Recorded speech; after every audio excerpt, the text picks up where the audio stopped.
a firearm and discharge your weapon in self-defense, you could face hundreds of thousands of dollars in legal fees and expenses.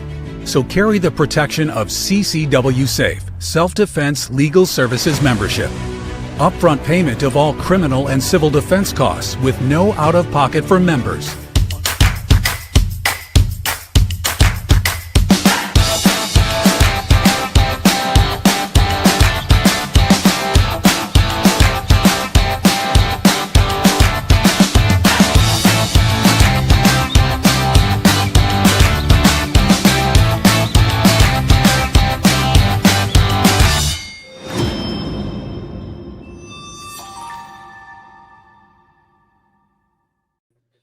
Imagine this.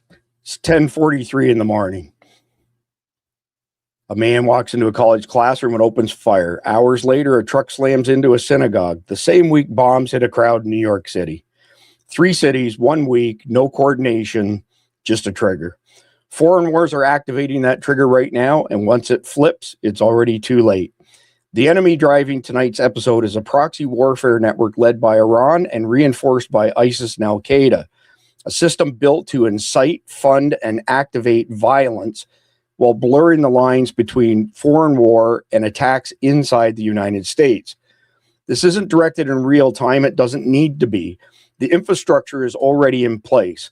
Radicalization pipelines, encrypted communication, individuals already embedded in American cities. The conviction of IRGC operative Asif Merchant for plotting assassination on U.S. soil proves this is operational.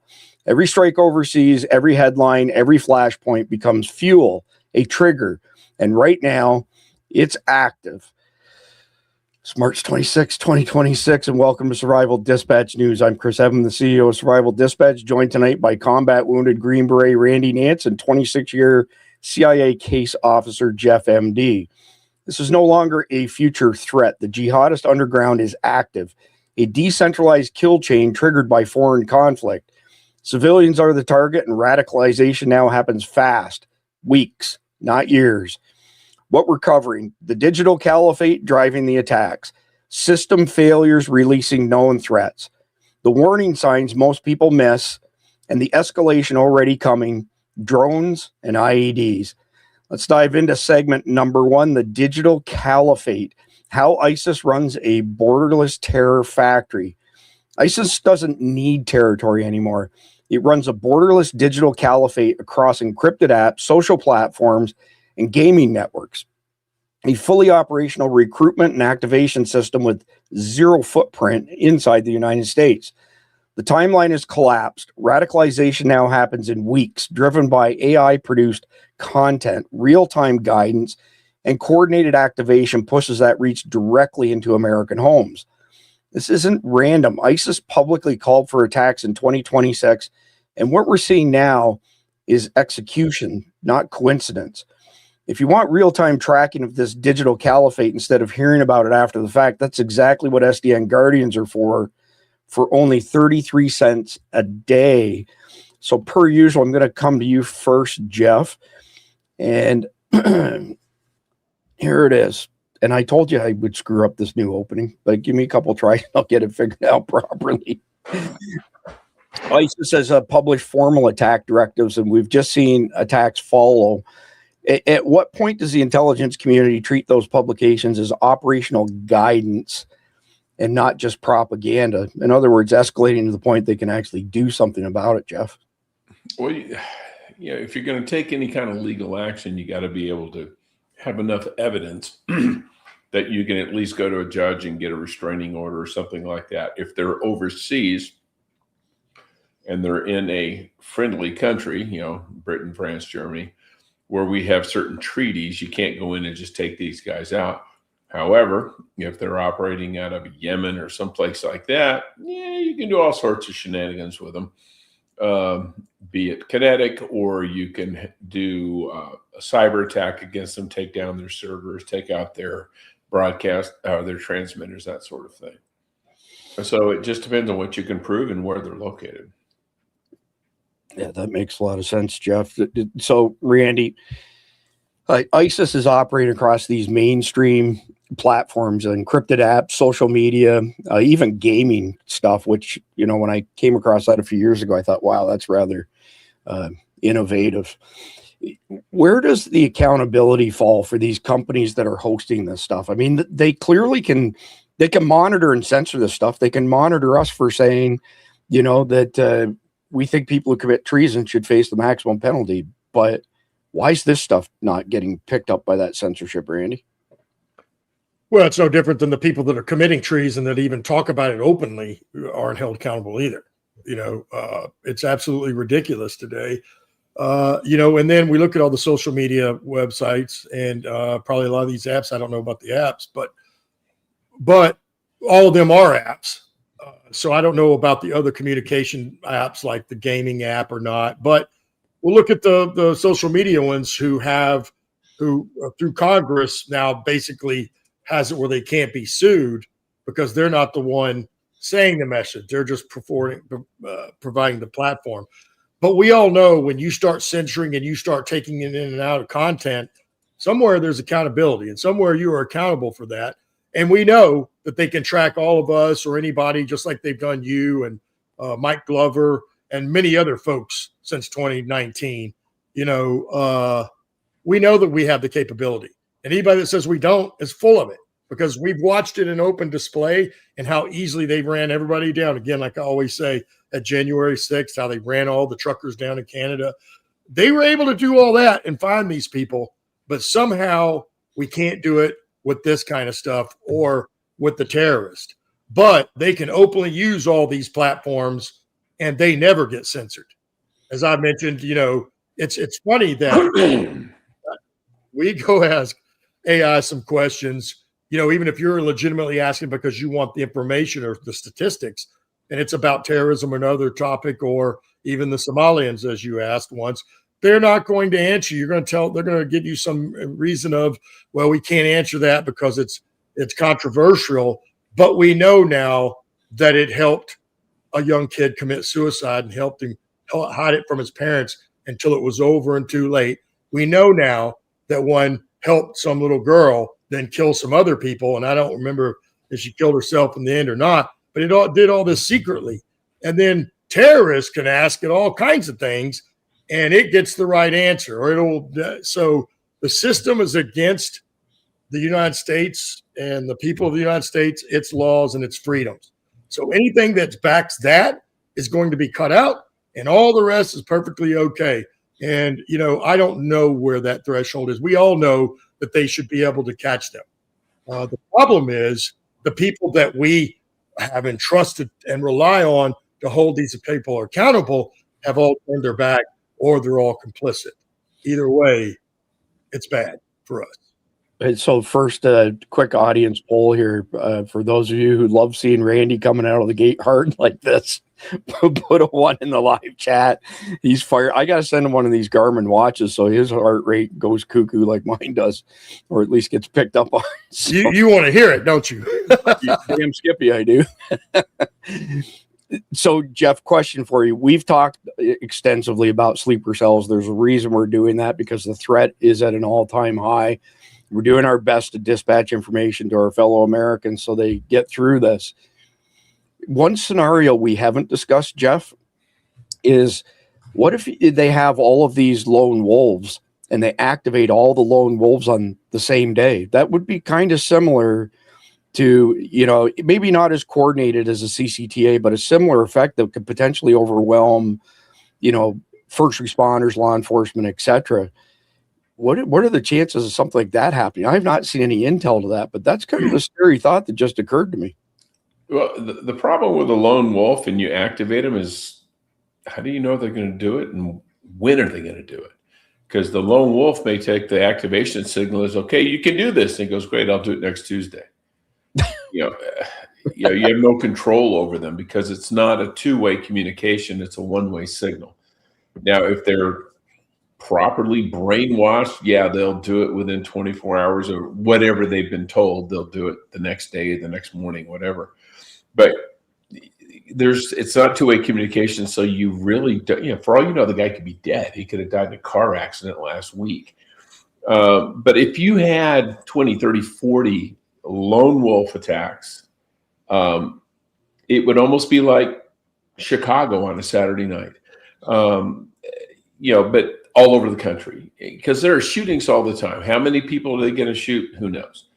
And where are they going to make their attacks? Who knows? It could be a one-off. It could be like the one in Detroit where the guy ran into the church with a car and the only one killed was him.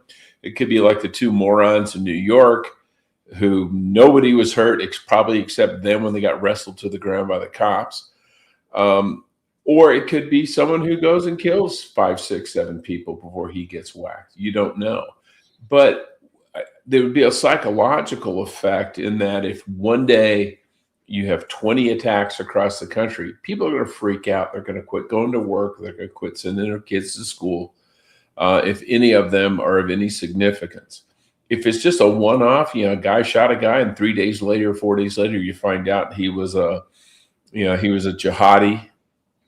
Actually, knowing our media, they won't even tell you that. They'll just say he was a Maryland man. So the impact of it might be muted because in this case, our own stupid press will lie to everybody and just say he was a disaffected trans man or some shit. So you really don't know, but it could be significant. Well, I was thinking in terms of, they pick a date, especially a date of significance like 9/11, and tell these guys kind of close to the last minute, this is when we want you to go do the thing. Because I think maybe the longer the time frame that date is hanging out there, the more likely we would catch it, right? Yeah, and you could say do it on July 4th, okay, 250th anniversary of the United States, blah, blah, blah. But the thing about July 4th is security is going to be already amped up because they're going to be expecting either terrorists, drunken idiots, communists, socialists, whoever, anarchists. So everybody's going to want to make their statement on July 4th. So there's going to be a shit ton of security. If you really wanted to have an impact, you pick a random day. It doesn't mean anything. And security is at a lower level, and then you go do it. Yeah. Well, definitely when security will be out for middle-aged white Americans like they will be on 4th of July. Oh, yeah, because God knows, everybody knows we're the real problem. Yeah, I don't think that's ever going to go away. I think that seed's been planted, and they're going to keep rolling with that. But let's roll into the second segment here. Grief as a detonator, how foreign wars activate embedded actors. The Michigan attacker had no record, flagged but untouched, and acted within days of losing family in a foreign strike. That's the shift. Events overseas are now triggering attacks inside American cities. And this isn't isolated. Intelligence confirms foreign conflicts are being used to weaponize grief, lowering the threshold for violence in already radicalized individuals. The model has changed. The next attack won't always come from months of buildup. It can come from somebody already primed, triggered overnight. And SDN Guardians are getting these early warning indicators tied to these foreign trigger events in real time, not days later on the news, and for only 33 cents a day. So, Randy, I got to come to you first because I gave Jeff last time around. It's only fair. When someone is flagged for concerning associations but not being actively monitored, which is what we've seen, they're on the radar, right? Where should the threshold be for shifting from passive watch listing to active investigation? Obviously, resources are part of that, conundrum, but there's got to be some line where they say, okay, he's not just on the radar. We're actually going to take a closer look now. Well, I mean, we've had many, many examples, and they apparently didn't do that. I would say when someone starts exhibiting openly violent rhetoric, not just talking, they're going to act out in ways. That's just the way it is. And I would think that there has to, well, let's just take the example we posted earlier or last week, where the guy was on Facebook, right, and talked about Israel, and 2 state and a local police officer showed up to his house. What was the metrics for that? And why can't we apply that when we know that these are people that are actually dangerous? This guy spouting off about Israel on social media probably is a nothing burger, and it was. But when somebody's openly saying they're going to do this or they're going to do that, and then as Jeff talked about how these lone actors, and you think about how many disenfranchised kids we have, probably between 18 and 24, maybe even 28, that in this country now that, and not all of them, but just like cooks, right? That kid was prime. And so now we've cooked all this up in school, in public, and over politics to where we have a bunch of these kids around here. So there's really no telling where they would come from. But if they start, and again, these people, we can watch them online. And, I think if they're exhibiting and they're reaching out to terrorist organizations or trying to find out information about that, then that's that may be past time to go talk to them. But, as I said earlier last week about the law, we see the threshold down here and the law has it up here. So there's a big disparity. And that's the unfortunate truth of it, because we think that when they start exhibiting them, they're saying they're going to do this and do that. For some reason, we can do it when it doesn't really matter, or it's not something that everybody supports, but it's some minuscule thing. But when it really matters, it doesn't seem that our law enforcement, whether it be local, state, or federal, are doing that. So I'm going to go back to the thing I always say, or have been recently. I'm just going to say, if they just start doing their job and we go off those metrics, I bet, and again, I don't know, I'm not a law enforcement officer. I wasn't a federal law enforcement officer either. I don't know what their actual thresholds that are written in their doctrine and how they're trained, but I'm just going to go off the rest of the stuff. If they just start doing their job as it was written and the way they're supposed to, maybe then they will go talk to them instead of them just being on their radar. Yeah, one can only hope, right? So, Jeff, I don't know if there's a really good answer for this question, but if anybody can feel that it's you. So we're seeing foreign military events trigger domestic attacks within days. So, in other words, that guy who lost family members overseas in the Iran conflict, he attacked a few days later. Should law enforcement be in a different posture, like a more secure posture when we have overseas conflicts, escalations, those sort of things? I mean, is there an SOP that maybe we need for those? You're on mute, Jeff. 1 for Chris, 0 for Jeff. Okay. We should be, because the thing about an overseas conflict, okay, pick any country, Krapistan. Okay, Krapistanis any Krapistani can say, I'm mad because they're attacking my country. I'm going to get even by attacking them. Okay, that's just a logical thing you have to assume. Just like in World War II, it was illegal and unconstitutional, but we locked up Japanese Americans because we thought, okay, they're going to consider themselves more Japanese than American, and they're going to be sabotaging stuff. They're going to be a fifth column, so we're going to lock them up and put them in detention camps. And then we recruited some of them to fight in the war, albeit in Europe. So there is a lot of that it's going to happen. So there should be an uptick in surveillance and looking at message boards, et cetera, et cetera. The problem is with Iran. One, there are a lot of Iranians here, but most of the Iranians in the United States hate the regime. That's why they're here. They fled. The other thing is they have so many damn proxies. They've got Hezbollah, they've got Hamas, they've got the Houthis, they've got the Taliban. So you got to look at every Lebanese, you got to look at every Syrian, you need to look at every Palestinian, not to mention you got to look at Jordanians, because there's a boatload of Palestinians that live in Jordan. You got to look at the Yemenis, and then any other hanger-on who might just sympathize with them. Because it could cross over from being racial, political, to religious. So it kind of covers the gambit. Yeah, I'm sure somebody a lot smarter than me is thinking about this and coming up with SOPs based on a lot of the points that you raised there. Randy, a follow-up to the last question. I meant to ask you before I went to Jeff, but sometimers. If that timeline now from trigger to attack, so there's something happens, overseas in a conflict or even domestically, and then within a few days, somebody who's, pissed off about it, that maybe they're on the radar, but they're not being actively investigated, but then they go ahead and act.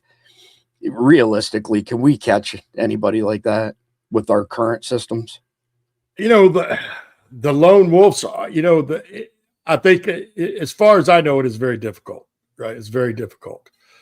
But again, I go back to the technology we have, but the problem is, just like whether it was January 6th or the truck drivers, they knew where to go look for those folks, right? They were at one place, and we go to the cameras and phones and bank accounts and all that kind of stuff. The problem is identifying these people early enough. And that's what I was talking about earlier. They all exhibit signs, some of their traffic online, some of the stuff they have on apps, stuff that they say openly in public. Almost all of them, people said that they were showed these signs. So the problem is, who are those people that know them, and what is the threshold for them to turn in somebody they know, or at least say, hey, somebody needs to go look at this guy or girl, whatever it is. And so I think that is the biggest issue, where when there's an event that happens and they track everybody down there, it's a lot easier because they all went to that event, or they all went to the same page on Facebook or whatever. But this is a different metric, and that's why it's so difficult. So it's got to be, the first threshold is going to be us, the people that know these folks, and to be able to call it in. And then you did your part. If the FBI or local law enforcement doesn't do anything about it after that, there's not a lot you can do about that.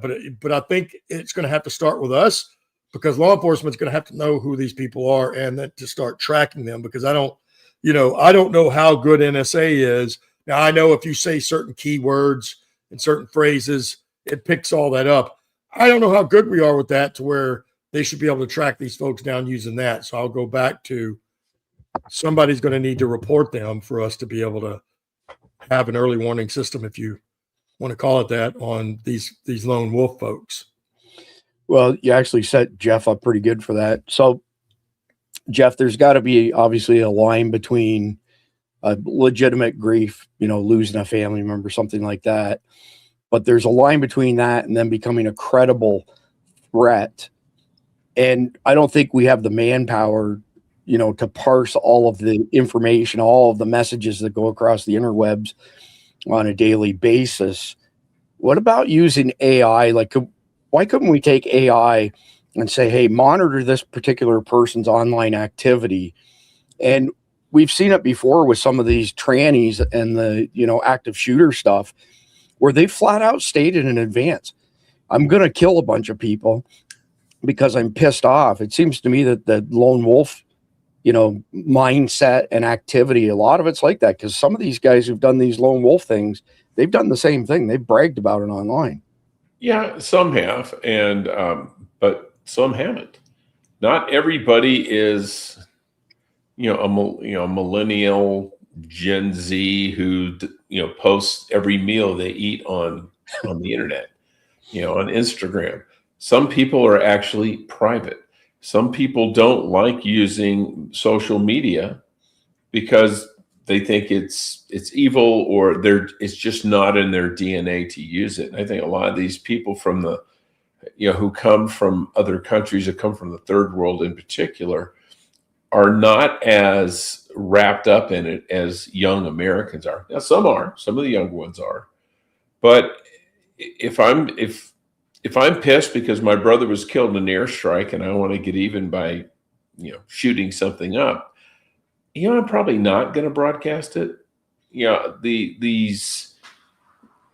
ones you see who do that, the trannies who shoot up schools and things like that, these people are kind of bent in the head anyway. Not that terrorists aren't, but it's a different thing when you're doing it because you're trying to avenge your brother. You're not trying to show the world, look at me, look how wonderful I am. You just want vengeance. And you expect to die in the process, so you don't really care. Yeah, I think some of them like to brag about it. I'm going to go do this thing, and they want to get some credit for it before they blow themselves up and die. That's all. But if I'm going to go, okay, say someone, you have a daughter and somebody murders your daughter, and you want that person to die because the justice system did absolutely nothing, let's say. You wouldn't go brag about it online because you're afraid that someone might stop you before you got to do it. You might brag about it after. When they arrest you, you go, hell yeah, I killed the son of a bitch. I killed my kid. But if your objective is vengeance, you probably don't want to do anything that would endanger that vengeance. Once you've done it, you can brag all you want. But ahead of time, it's sort of like giving the enemy your battle plan. Yeah, we're going to attack it Tuesday at 3:00. No, you attack them and then you say, oh, yeah, we had a good time. We killed a bunch of the bad guys. Well, just to play devil's advocate, and I'm thinking how we could actually leverage technology for good for once. What about, Jeff, if somebody's on the radar and whatever the thing is happens that makes them pissed off, and all of a sudden they decide, okay, I'm going to go do the thing now, and they completely halt their social media activity. We've seen that as well. Yeah, we've seen that where they go black. Yeah, exactly. I was just going to say that. So I think there's people way smarter than me that could probably come up with great ideas. Maybe they already are, but let me ask you the next question before we go to the next segment. What are the implications of doing this, essentially following American cities or citizens, and spying on their activities? Does that cross any lines? Fourth Amendment, maybe? No.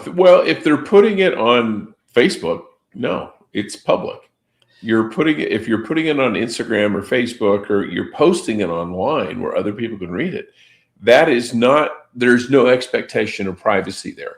What about private? Monitor someone's Facebook posts, and then if you see a change, then you send that to someone and say, okay, this guy used to post every day, now he's not. This guy's posted once a week, now he's posting 10 times a day. And it's all radical shit.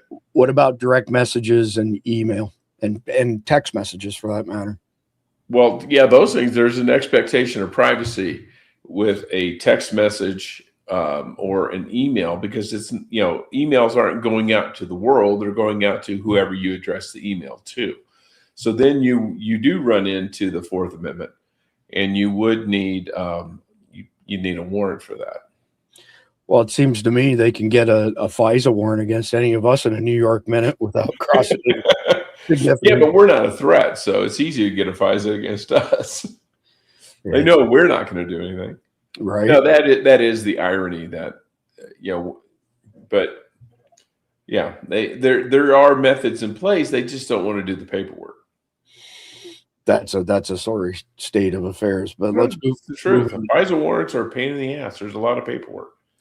Let's move into segment number 3, the revolving door, how institutional failure is putting convicted terrorists back on the street. So a convicted terrorist was released early, walked into an ROTC classroom, and killed a U.S. Army officer. This is at ODU. That wasn't random, and it was preventable because this guy did 8 years for being an ISIS supporter, and then they let him out early. Then they put him on an ankle monitor, and they weren't tracking where he was going or what he was doing. He managed to get a hold of a gun, but it's not isolated, right? This broken vetting, failed oversight, delayed fixes, have allowed these high risk individuals into the U.S. because that guy was not an American, definitely not a real American, TM Randy Nance. And now agencies are, left scrambling, trying to catch what should have been stopped up front. I look at this kind of as a pipeline. You got failed policy, early release, attack, and we end up paying the price. And when systems fail like this, by the way, SDN Guardians have direct access to our team and real-time intel channels, so you're not relying on broken institutions. So, Randy, I'm going to come to you first since I ended with Jeff on the last one here. We're kind of changing things up a little bit tonight. When policy corrections on terrorist-related incarceration can be delayed by administrative or labor issues. So, in other words, there was a union dispute over the policy that let that guy out early. I don't know if you know that. And because of that union dispute, they didn't apply the policy that they should have applied. So who actually controls the outcomes in these cases? In my perspective from that, Randy, pardon my French, the fucking union controlled the policy. And the institution had to bend over and then let the guy out. And then he goes as an active shooter, kills an ROTC officer. Thank God other guys were there to take him out. I mean, doesn't that strike you as kind of insane? Well, it is, because used to we held people accountable and this sort of thing didn't happen. Because if we did in this instance, maybe it wouldn't have. It's these kind of policies, again, this goes down to, this is all a coordinated deal. These policies aren't by accident. They're doing exactly what they were designed to do or what they're supposed to do. They're making us pay the price. And that's really all there is to it. And I don't know who makes up all these policies. I don't know how they get written into law or however they're instituted. But the reality is they're not in the best interest of the people. And, it's because now even the court system seems to think the criminal needs more rights and us, the law-abiding citizens, need less rights. So, that's kind of where we are. And, it'd be nice to know who instrumented all these policies, because they should be held accountable too. The judges, and certainly if an outside entity like the union is able to manipulate the system in that way, well, those folks are culpable too, because you got him out early and then he went and killed. So used to, that meant something. That's exactly how, and I wonder if in today's time that, would they even do the DUI thing at this point, right? Because that's what it should be. When they put in the laws that have for the bartenders, would they even do that in today's time? I don't know, because it doesn't seem to be. But reality is that's what we're watching right now. And we should be putting something in place that holds judges, holds DAs, holds other entities, whoever is part of that process of letting these criminals out early, and some of them at all, yeah, we should hold them accountable. But since no one has in quite some time, and those are the people that are in authority.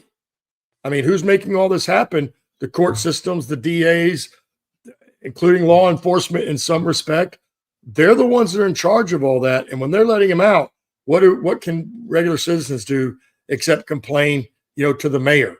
And God, then it comes down to whoever your mayor is, and most of them are not good. Yeah, true story, Randy. So, Jeff, kind of a loaded question, but if one of these individuals expresses de-radicalization at sentencing, but later commits violence, how reliable are those claims and release decisions? Like, I think that's just complete bullshit. Well, yeah, I think it is too. It's like, honest judge, I'll never do it again. Well, that's every guy before sentencing, just about. Or it's like pedophiles. Oh, I'll never do that again. Boy, well, it has the highest recidivism rate of anything. No, you go to jail for what you did, not for what they think you're gonna do or what they hope you don't do. You go to jail for what you did. It is a punishment for a past act. Period. End of discussion. And if it's like, I remember when George W. Bush was the governor of Texas, and they executed this woman who had murdered some romantic rival back in the day and put a pick through her chest. And she was on death row. And she was the first woman they had executed since the 1800s. And they had gone to Bush for clemency, and he said no. And they said, well, she's found religion, she's found God, she's now reborn, blah, blah, blah. And he says, great, that will stand her in good stead when she goes to the pearly gates. Until then, no. And that's what you need to do. You need to put people in jail for what they did, not for what you hope they don't do in the future. Well, quick follow-up question, Jeff. What are the chances of any of these people truly being reformed? I mean, I think there's certain things when you cross a line, there's no crossing back. Yeah, I mean, once you murder somebody, you're a murderer. You may get religion afterwards and feel horrible for it, but that person is still dead. Sorry, too bad. Get over it. That's why, and punishment is not a deterrent from crime. If people think, yeah, they'll sentence me to 20 years, but I'll be out in 3. That's not a deterrent. What they need to think is, I'm 25, they sentenced me to 35 years. I'm going to be a 60-year-old man when I walk through that door. And you want to scare the hell out of people that way. You don't want someone who had a life sentence who's back on the street 5 years later. Let me ask both of you a question, and then I've got a final question for you in this segment, Randy. Get my notes back up here again. So if they make a decision to do an early release, right, and they let somebody out and it's a mistake, somebody comes to the conclusion that it's a mistake before they actually do something bad, is there any mechanism to reverse those types of decisions? So in other words, the guys that put away because he was an ISIS supporter, he says, I'm cured, and we let him out. He doesn't commit any crimes, but we find out that he's beaten that drum again on committing terrorist acts. What do we have to reverse this? Do we have anything, either one of you? Well, if you can have conditions for release, and they can say, yeah, we'll release you, but you can't do this, you can't do that, you can't do this, you can't hang out with these guys. And there have been a lot of gang members who've been released and said, with the stipulation that you do not hang around other gang members. And then they get arrested with other gang members and they get yanked off the streets and sent right back to jail with no trial. It's just, you violated the terms of your parole. Back to jail. And you can do the same thing with someone who's exhibiting, Islamic radicalism, is you can say, you can't go to these kind of websites. You can't meet with these kind of people. You can't spout this kind of, stuff on the internet. And the minute they do, they violated their terms of release. And people say, you're violating their First Amendment rights. No.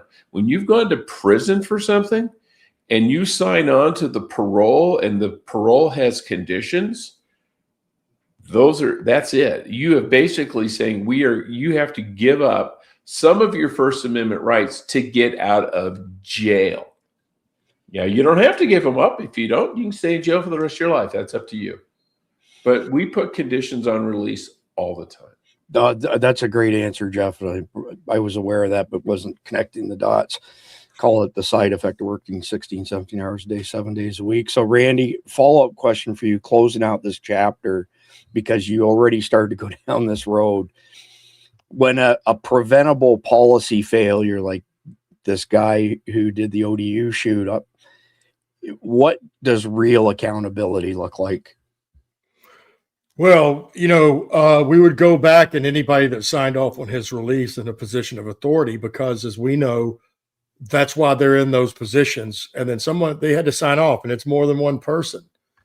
So, the real accountability is like the guy killed somebody. So, here's, that's in the act of a felony. So, and everything else in all states, I'm pretty sure 50 states, if you're in the act of committing a felony, everybody's guilty of whatever happens. That includes murder. That includes if you and your buddy go to rob a bank and your buddy gets shot dead by the cops or the security, you get charged with murder because you were committing a felony.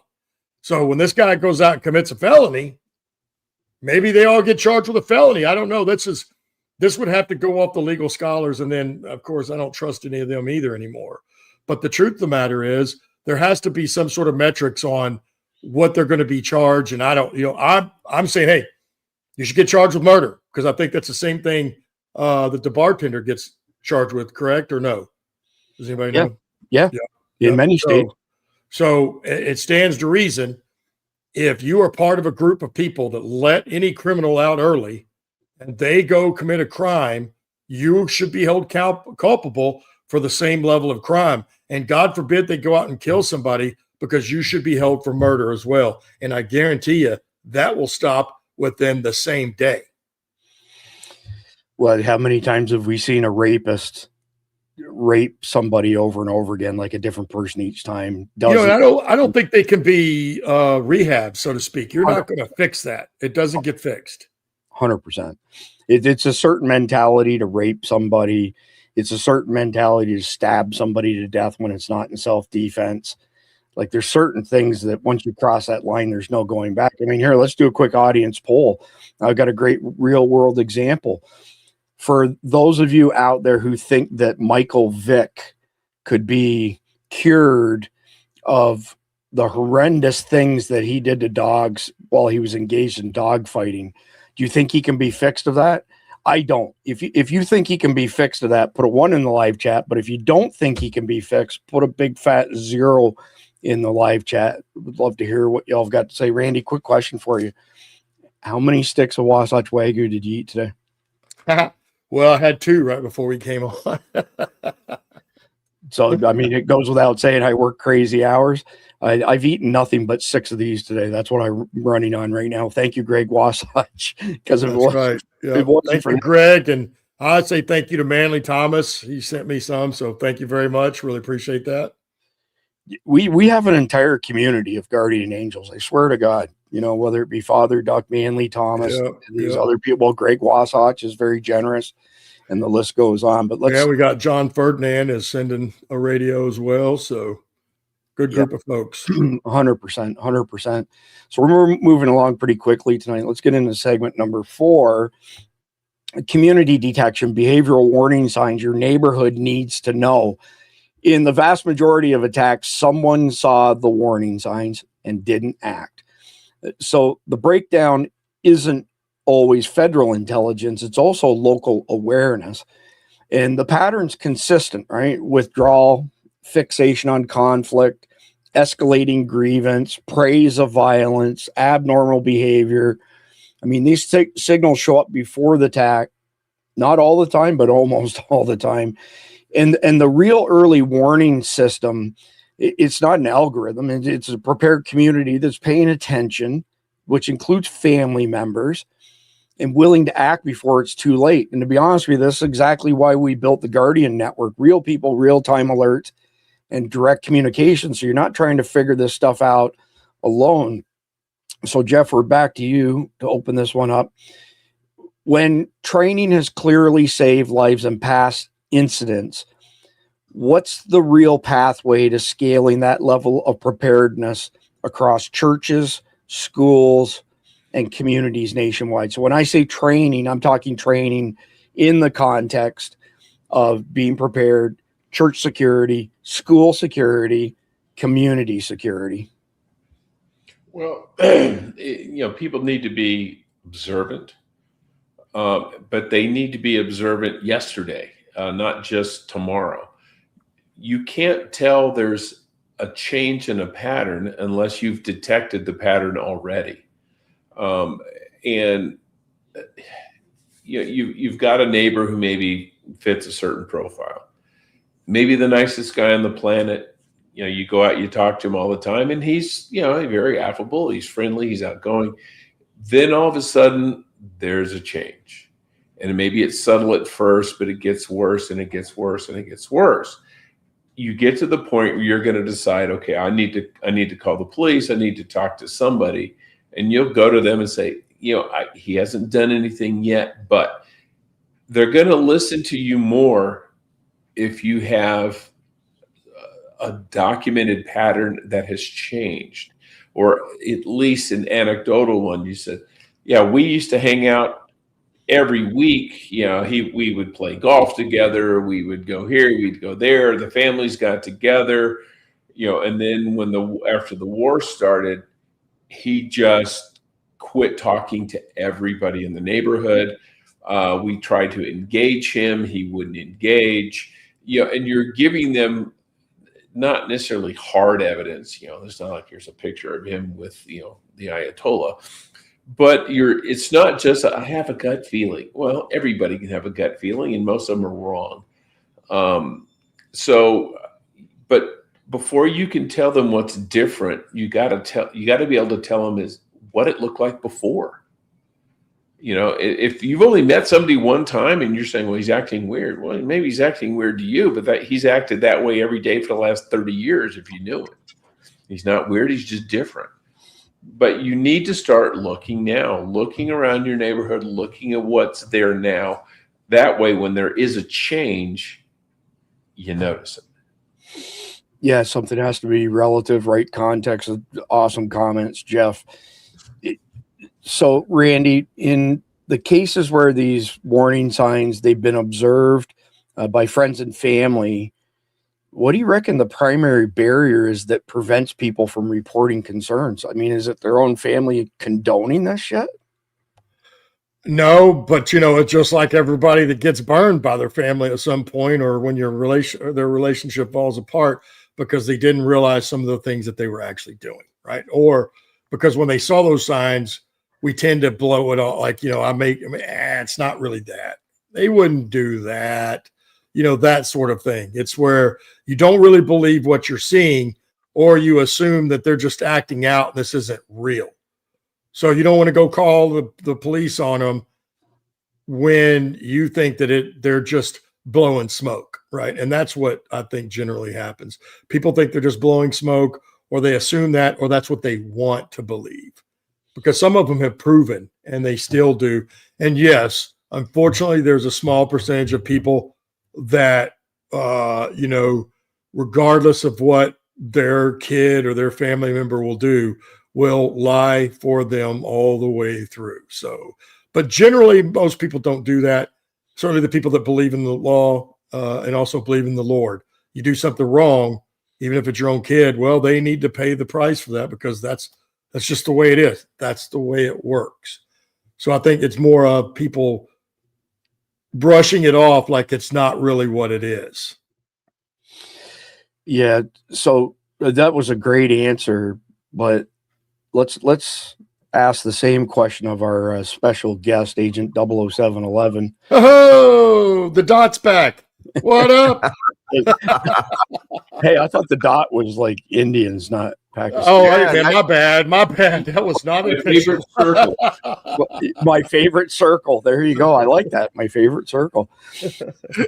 We're talking about people being radicalized online and their behavior changing, those sort of things. So, somebody gets radicalized online. How can parents or community members essentially... Sorry, you know what? That was the next question for Jeff. Let me back up the one that Randy just touched on. In cases where warning signs were observed by friends or family, what's the primary barrier that prevents people from reporting concerns? Well, the problem is most people they don't understand the behavioral changes that happen when someone gets radicalized. You don't know the keywords, you don't know the phrase shiftings. You don't know how a person's going to act once they start being radicalized. I mean, we've laid this out very clearly. I mean, the first thing you see them start to pull back from normal society. Their language will start to change. They become a little bit more hostile about things. They become more vocal about things. Then all of a sudden you'll see a language shift. And the reason people don't understand how to interdict someone who's been radicalized is because no one's explained the behavioral things that you need to be looking for if someone's been radicalized. 90% of the people being radicalized right now are being radicalized online on gaming platforms. And because it's so sequestered in where the radicalization happens, it's very difficult to pick it off, because most people are used to looking at, well, I saw him with such and such person and, he's got a bad reputation. You're not seeing anybody with anyone. All of this is being done online. And when it's done online, you don't even know who's talking to who, what's being said. I'll give you a really simple example. We all remember the Palm Springs bombing, right? And we all said that, that had nothing to do with terrorism.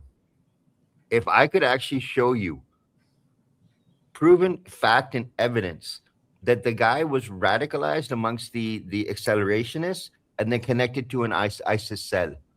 And they took his belief structure of how he was so pissed off at America and said, well, you know, the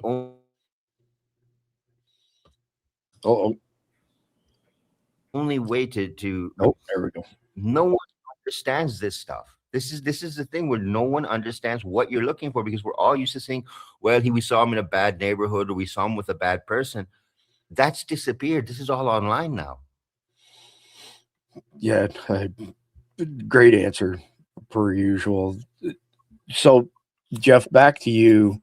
And Khalid set this up perfectly as far as youngins and gaming stuff is concerned, because that's turning into, you know, a primary way of radicalizing them younger and younger.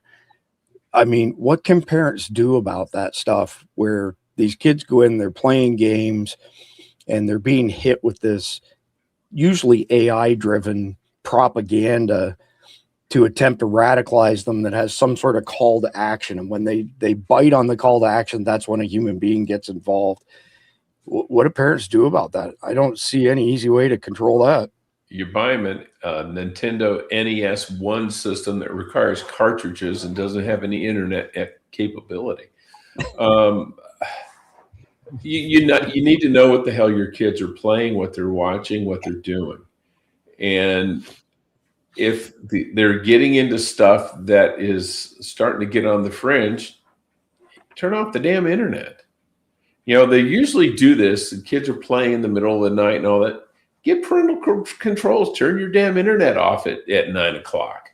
You know, they can sit in their bed all day long or all night long and play solitaire on their iPad. But if they have no internet connectivity, they can't go anywhere bad on the internet. You know, they don't. All because they can doesn't mean they should.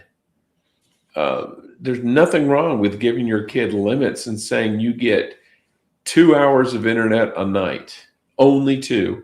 And it's got to be during the hours we're awake and we're home. Get over it. Be a parent. Yeah, tough to do, right? Like, really tough to do.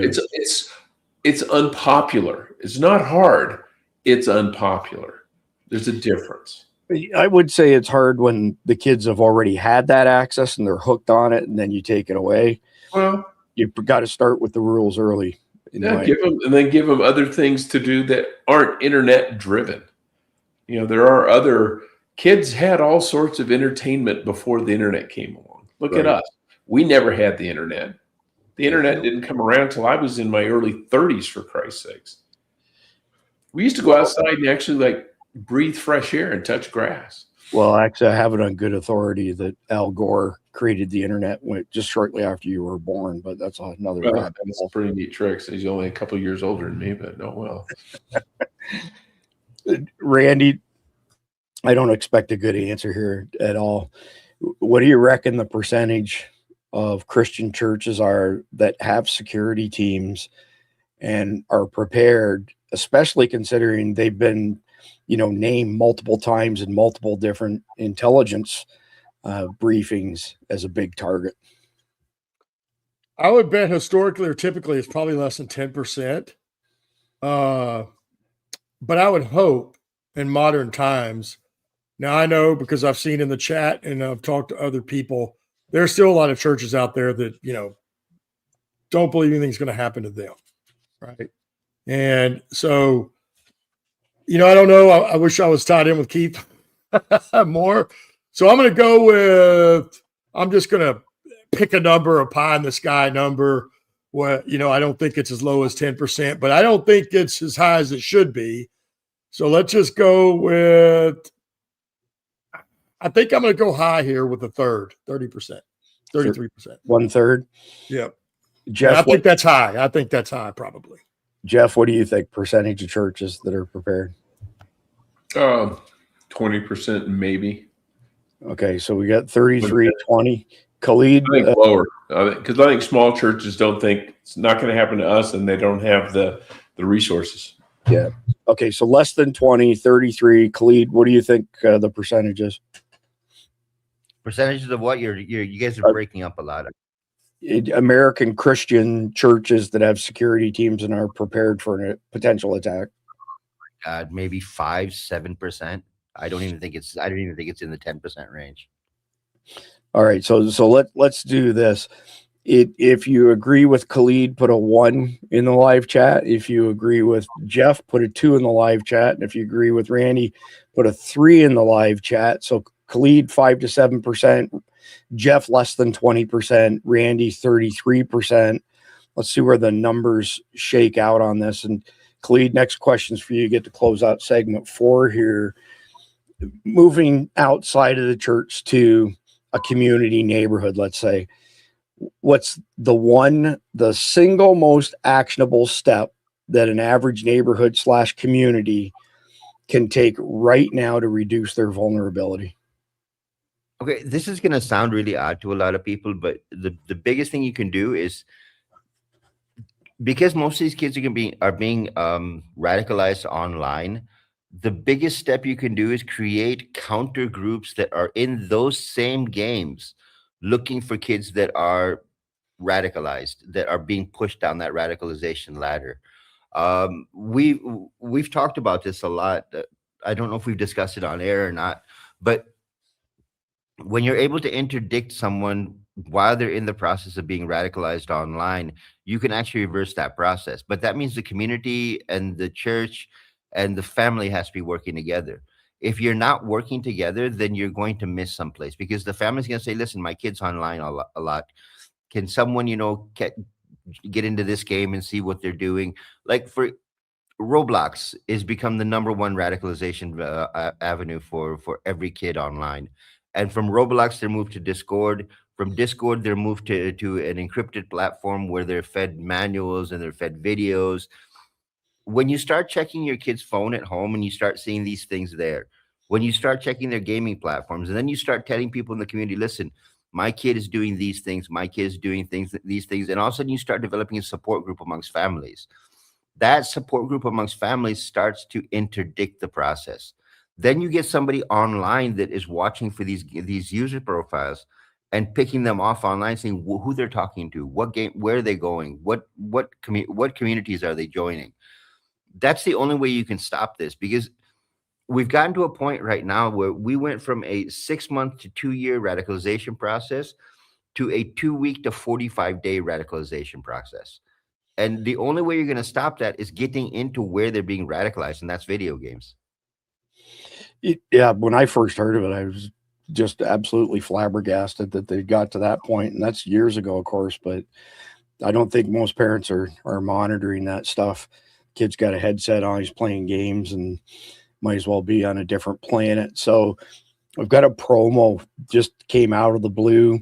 So Ro, who's one of our tech support guys, him and JP are killing it as far as getting people onto Element and supporting users and all that good stuff, has offered to buy someone a 4-pack from Carnival. So at no charge. So you can have like 4 big bags of beef, 4 big bags of chicken, or 4 big bags of pork, or you can mix and match them so that you get a 4-pack.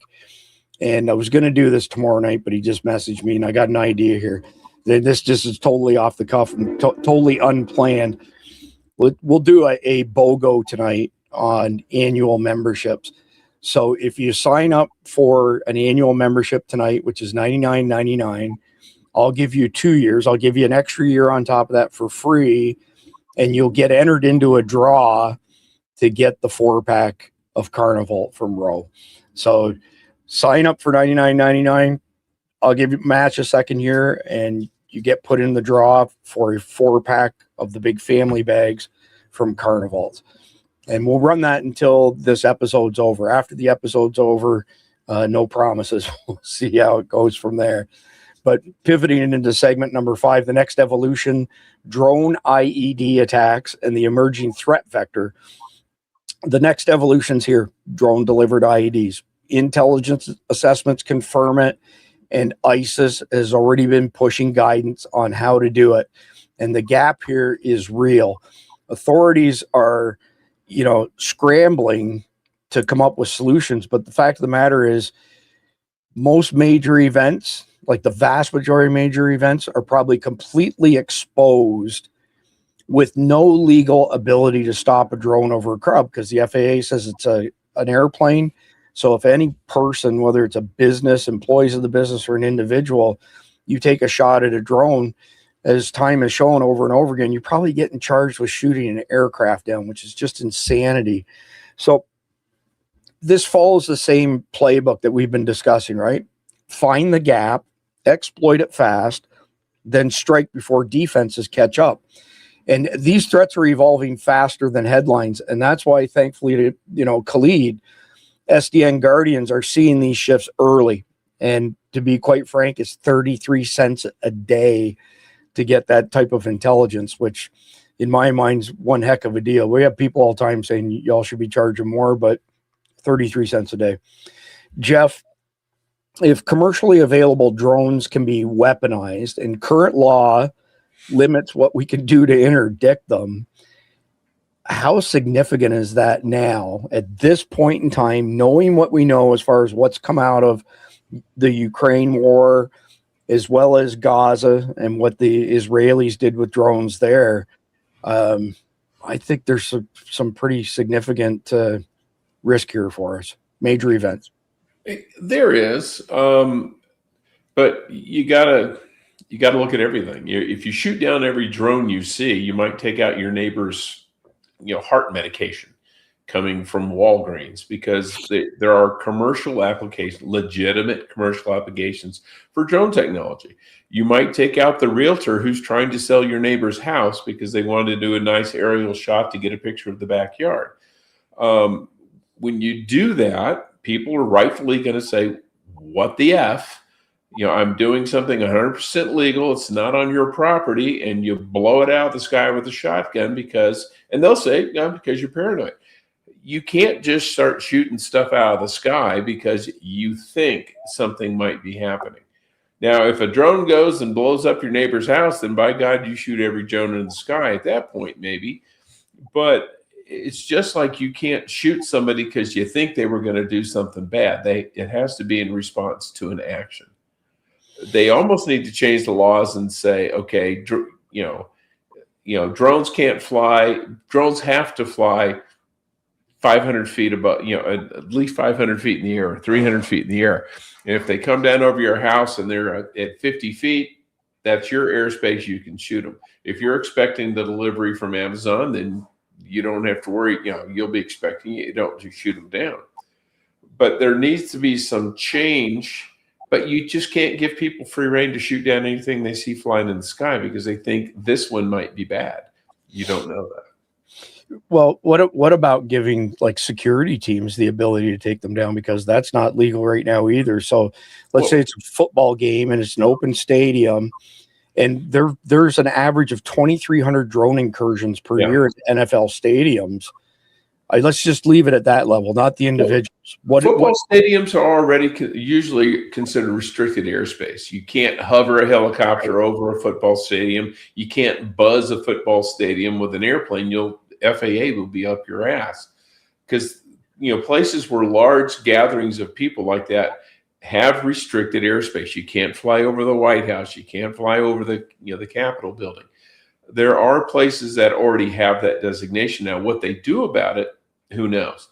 But the only problem you run into there, you shoot down the drone and it crashes into the crowd, and maybe it bursts into flames and you kill 5 people. Then your security team is kind of on the hook for that, especially if it turned out to be just from the local news channel trying to get a nice shot. Right. So, Khalid, let me come to you, and then Randy, I've got a question. Khalid's going to just say battlefield executions, and that'll there be you go. True story. Khalid, is any of the counterterrorism operations that American agencies are conducting overseas, like Middle East, does any of that reduce the risk of attacks here in the U.S., or is this online radicalization, the primary method of radicalizing people? Well, first off, the U.S. doesn't do anything of counterterrorism in the Middle East. You've entrusted terrorists to stop terrorists, and that doesn't work. The only counterterrorism ops that we saw running on this side of the world were in Syria, which has now been handed over completely to Jilani and Al Qaeda. You saw a few missile strikes in Somalia that stopped as well. There's really no counter-terror ops running from the US right now. And it really makes me wonder that if you're going to trust a terrorist to police a terrorist, you're just going to create more terrorists. That's just a basic logic statement.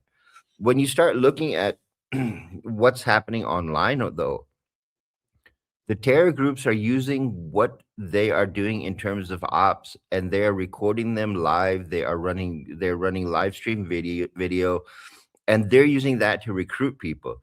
That is a huge motivator. What used to be something that took months and months and months to put a video out is being live streamed as it happens. And those people that are in the encrypted chats, whether it be in Telegram or in Rocket Chat or in Discord, they're seeing it as it happens, and they're getting more and more excited about, oh, I can be part of this. I can be part of this. And 90% of the attacks that are happening right now are via drone warfare. So as long as the US is not making any kind of step to change the laws and restrict drone warfare in any way, people are getting ideas and they're getting more excited about using a drone to carry out an attack of some kind, which is why we keep saying all these drones flying around military bases, you're just asking for trouble because nothing is happening to stop them. You have the technology. Supposedly Palantir's got one of the best technologies out there in terms of AI warfare. How is it they're not able to interdict in some way to bring those drones down? And it makes people start to wonder, are you more willing to let something happen on US soil as compared to what you're willing to let happen on foreign soil to US forces or US allies or to US assets? And this question's got to be answered at some point by this administration before the bomb blows up. I don't have a good question for you, Randy. So, do the best that you can with this. It's the final question of the fifth segment here. What practical options exist for, private parties? So whether it be like NFL, concert, whatever, like outdoor concerts, all these sort of things. What practical defenses do they actually have against this stuff? Imagine dozens of them come in with IEDs and start dropping them on people.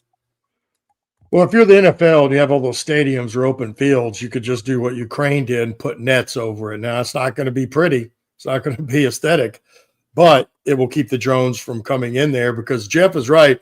The reason they haven't done anything about it with all those drone intrusions is because how do they take it down safely? They're not worried about the drone so much, but all the people down on the ground and their customers, and then there's property, parking lots with cars. They have to come up with a way that they can, safely remove it out of the air without damaging anybody or any property on the ground, because of course they'll be liable for that. And because they may never prove who the drone actually owned, who owned the drone and who was flying it. But they were the ones that took it down. And when it destroyed or hurt somebody, they'll be responsible. I think that, private entities, the problem is we don't have a lot of experience here with drones or defending drone tactics. So that is a problem. And, if you're a private entity, hopefully you got some money, because the people that are poor and the entities that don't have money are going to have a problem with it, because they're going to need to hire some experts to figure out how they would safely take these things down without damaging people or property once they do. And that, again, is once they become into that zone that is a no-fly zone. Because if you mentioned, you can't just shoot them out of the sky for no reason. But if they've come into a controlled airspace, or if they're, right outside your door in your backyard, they're too low. So that would, but there's got to be some ways to actually defend that. And probably even electronically, I would bet, and then I go back to the one thing that we have now. I don't know, because this thing is a weapon system. We've only seen it a couple of times, but it's seen to destroy drone swarms pretty easily. But again, that's something that probably costs millions of dollars. I don't know, but private entities won't be able to do that. But there's got to be some sensible ways that you can do it safely. And that will be the biggest issue, unless you're just in an open space where it falls on the ground. It's not a big deal. But most of the things we're talking about have people in crowds and property and parking lots. So that would be the trick. Yeah. So, I mean, as you're saying that, I'm thinking HPMs, so high power microwave blooms, Yeah. like Leonidas, which is probably not millions of dollars. It's probably tens of millions of dollars. And it's obviously be highly restricted. But you know what? Let's get Jeff and Khalid's input on this as well. So come to you first, Jeff.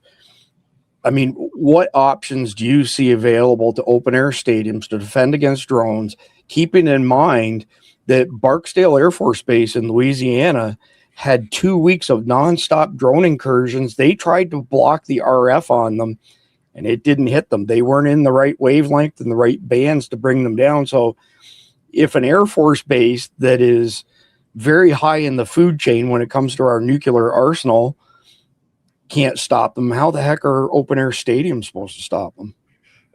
Yeah, open air stadiums, if you're trying to disrupt the command channel, yeah, you got to know what the command channel is. In Barksdale Air Force Base, they were probably using what I suspect is either 4G or 5G cell phone, because everybody on base has a cell phone, so that obviously is open to that frequency.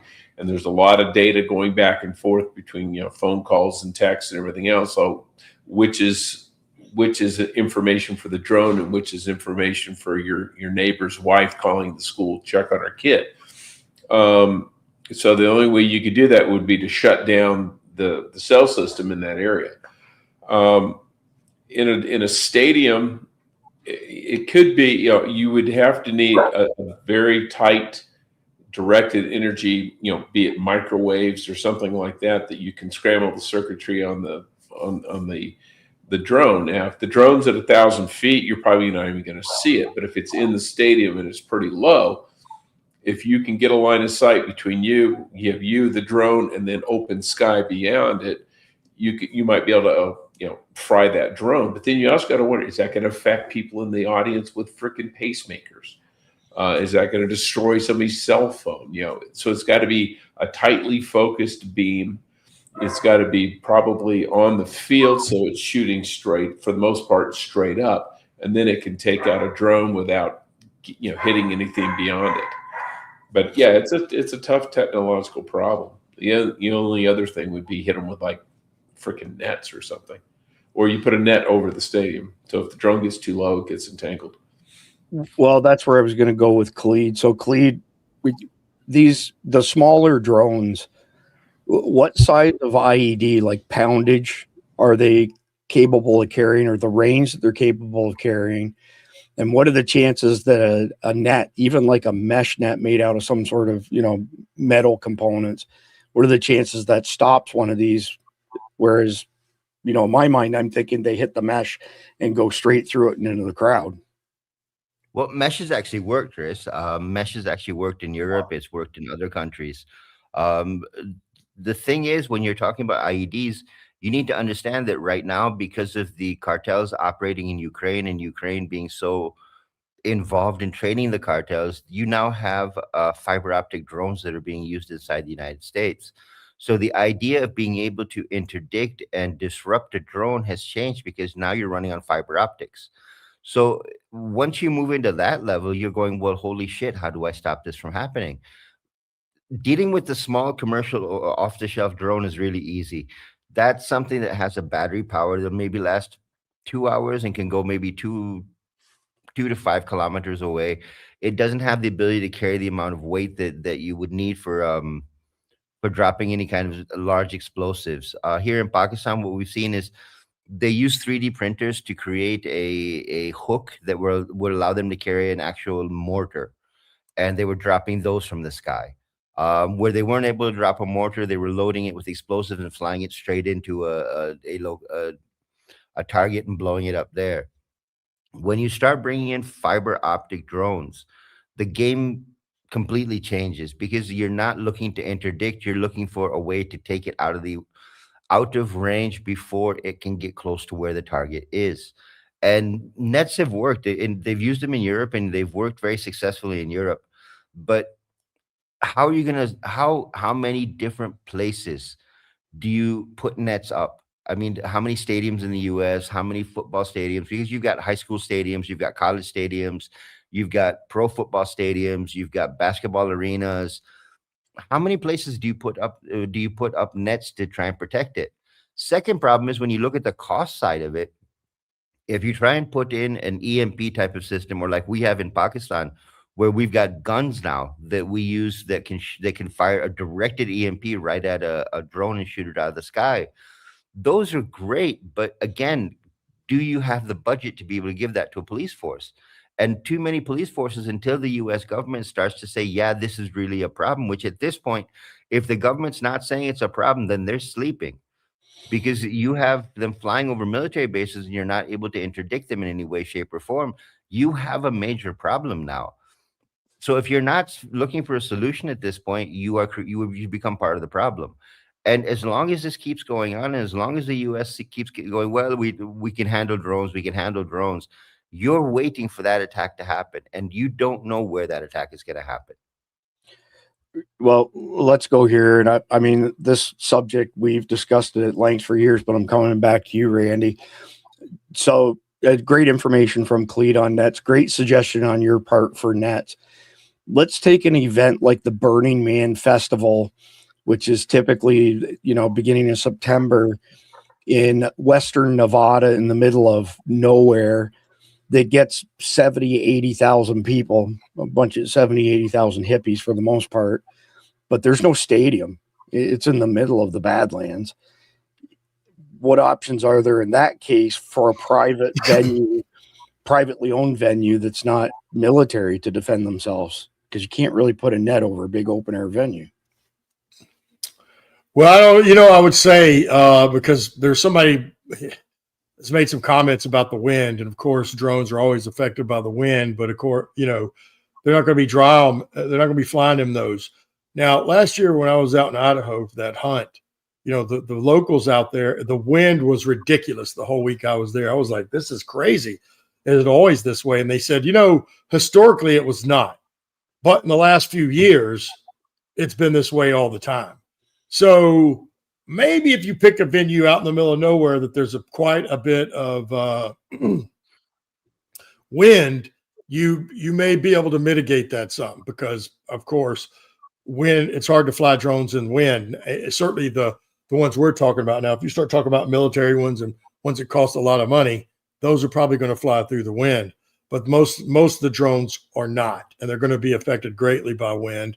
It also affects their battery power, how far they can fly, and all that kind of stuff. So I would say for the open air, if you don't have the wind or strong enough wind that you think that may, you're going to have to think out of the box. You're going to have to look around. They're going to have to try to reach out to companies and see what works. You know what I mean? And there's got to be some, I don't know if there's anything on the market right now as what we're talking about, really. I don't think there is, because it seems like the NFL or the military or other entities would already be using some of these products, but we just haven't seen them.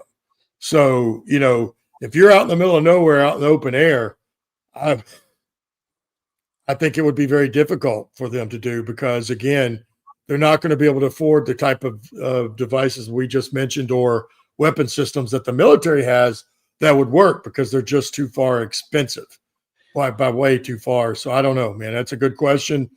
I think somebody would have to get really smart and do some research to figure that out. Yeah, I appreciate. I know that's not a good answer, but I don't know. I don't know any products that are in the civilian market that are made to defeat drones at this point. Can I jump in on this one? Yeah, just a quick rhetorical question. Ask me how many drones I've been flying too close to a tree that got blown into the tree and got ruined. Would it surprise you that 3 of them, I've smoked 3 in that manner? I was going to say all of them. Yeah. It's like the kite-eating tree from the old Charlie Brown. This is the drone-eating tree. There you go. Clee, go ahead. Yeah, Chris, I understand. I understand what Randy's saying, but when you talk about organizations like the NFL, when you talk about Burning Man and stuff like that, realistically, the NFL does not fall into a civilian organization from the point of view of a civilian organization.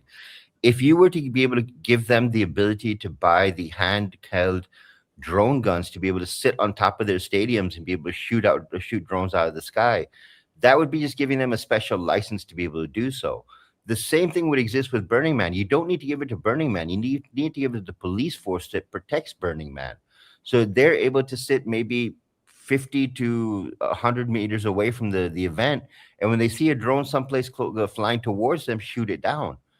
Because again, anyone inside of Burning Man that's using a drone is going to be inside of Burning Man, launching it from inside of Burning Man and shooting video from inside of Burning Man. They're not going to be coming from outside of the event. So the category of civilian only applies to people like you and me. It doesn't apply to organizations the size of the NFL, the size of the NCAA, where they could actually get a license from the government to be able to buy these devices that are available to the military. But again, you need a law that says you're allowed to have that kind of a system. Well, I would agree with you there. The NFL definitely has more than enough money. And I would assume if the Burning Man is an NCAA event, they do too. It's, again, just comes down to whether they can legally do it or not. Yeah.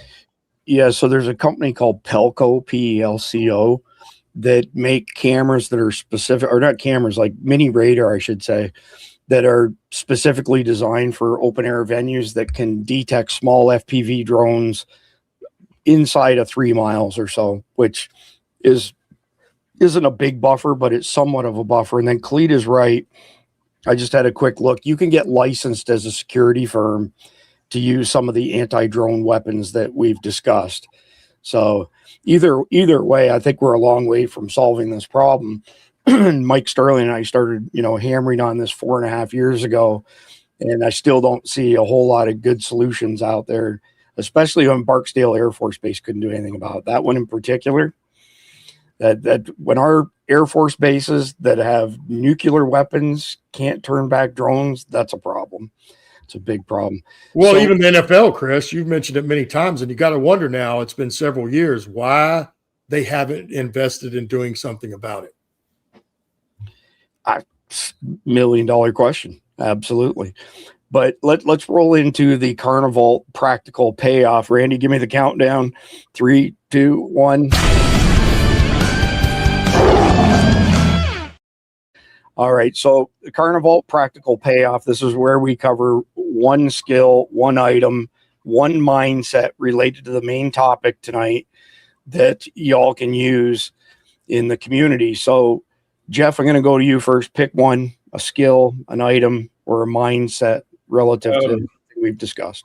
It's a little bit of a skill and a mindset, but I'm going to call it a mindset. Collect your data now. And, I'm not saying start files on all your neighbors, things like that, but start paying attention. Look for patterns that are normal. So when those patterns change, you notice it. If you have a neighbor who walks his dog every day religiously at 9 o'clock in the morning and then all of a sudden stops, okay, that's different. That's something you need to note. Not that they're terrorists. Maybe they're out of town, or maybe they've had a heart attack and they're lying, prostrate on their floor. We saw this. We watched this movie, A Man Called Otto, last night, and the neighbors. He always shoveled his sidewalk in the snow. Shoveled snow. One day he doesn't, so they go check on him, and he'd had a heart attack and died. Okay, that's the kind of thing that if you didn't pay attention, you didn't know he shoveled the snow off his sidewalk religiously every morning, you wouldn't notice that, and then you probably wouldn't know he was dead until the smell. But take that mindset and apply it to your neighborhood, apply it to your neighbors. If you have a neighbor who religiously goes to work every day at 8 o'clock, you see him drive by, and then all of a sudden he stops. Did he lose his job? If he's, someone who fits a certain profile, maybe he's internalizing and he's about to go do something, because generally people who are going to do a terrorist attack don't go to work that morning. But you got to start looking at recognizable patterns now, so that when they change, you notice the change. Back to that very elusive situational awareness for many, many people. Yeah. Khalid, you get to pick either an item or a skill, your choice. Well, the skill I would pick, people now need to start becoming more aware. There's a lot of things going on around you. And if you start listening more to what's being said around you, and there's really easy ways to eavesdrop. Excuse me. When you start to eavesdrop, you'll start to hear language changes. You'll start to hear the words that you would find as signals to what could be something wrong. And that's when you start to figure out an interdiction program, is whether you need to tell law enforcement or whether you need to tell people in your community. The problem we've got right now is people are so wrapped up in themselves that they don't realize what's going on around them. And the first thing that you are going to be able to do to save yourself is by understanding the people around you, whether it be at work, whether it be in a shopping mall, whether it be in your neighborhood. When you start understanding what people are saying and how they are saying it, you're going to understand who is a potential threat and who you need to make somebody aware of. Yeah, great answer, Khalid. So I'm assuming, Khalid, you've got time to do a sit rep with me? I do, yeah. So I wasn't planning on that, but now that you're here, we'll go ahead and we'll do one.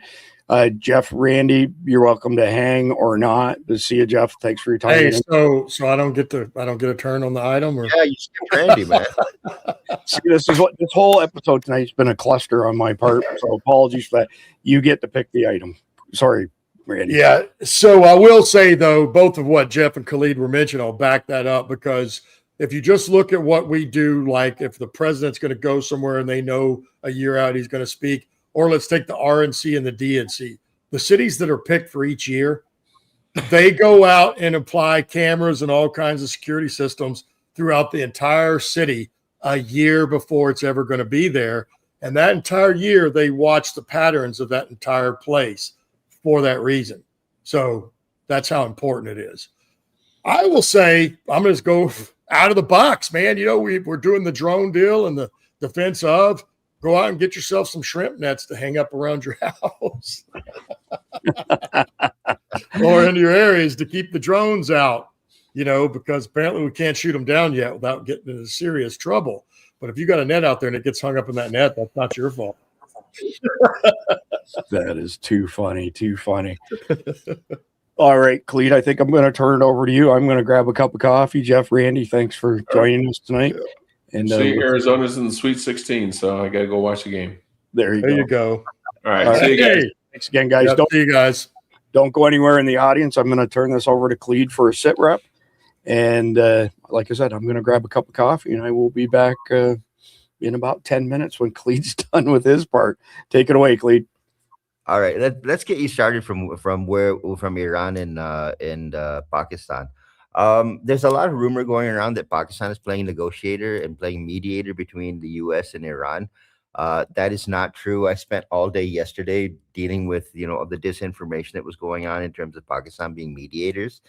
The only thing Pakistan has done is passed along the 15 condition list that the U.S. has given for a peace negotiation with Iran. Now, interesting thing happened day before yesterday. China told the Irani regime that they should not trust Donald Trump because Donald Trump has used negotiations so many times to buy time and then hit them with a military strike again. So China has already told the Irani regime that these negotiations are actually fake. And all they're doing is they're buying time to prepare for a ground invasion. So don't play into it. On the other side, Israel has turned around, and this was said publicly on channel 12 or channel 14 in Israel, that you should not trust Donald Trump in terms of negotiation. This is what the Israeli analysts said. You should not trust Donald Trump when it comes to negotiations because he's not serious about the negotiations. which makes you believe that, well, again, you're being taken down the road to be, BFE down at some point.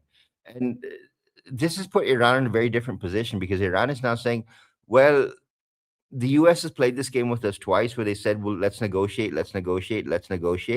And as soon as the negotiations were a little bit hesitant or a little bit off of where the US wanted them to go, there was a military strike on Iran.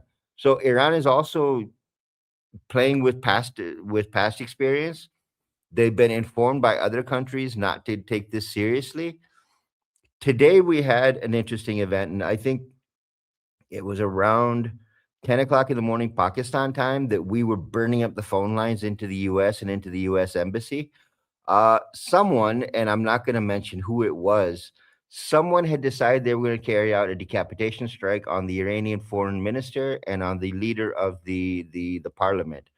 Those are the last two people left for negotiations. And calls were going into the US. People got Trump out of bed and said, listen, this is what's going on. You need to stop this before it happens. Otherwise, there'll be nobody left to negotiate with. And there were calls between the US and a friendly ally of yours to not carry out the decapitation strike. Otherwise, there would be nobody left to negotiate with in Iran for a ceasefire. Simultaneously, Iran has now said, okay, any friendly country to Iran will be allowed to pass via vessels through the Strait of Hormuz. Now, anyone who is not a friendly country is paying $1 per barrel on the vessel. So basically what you're coming up with is about $2 million for any vessel that's going through the Strait of Hormuz. And we said this the other night as well. So it's not new information to you, but I'm bringing it back in for a reason. Iran has now put together, and we've seen the strategic plan on this.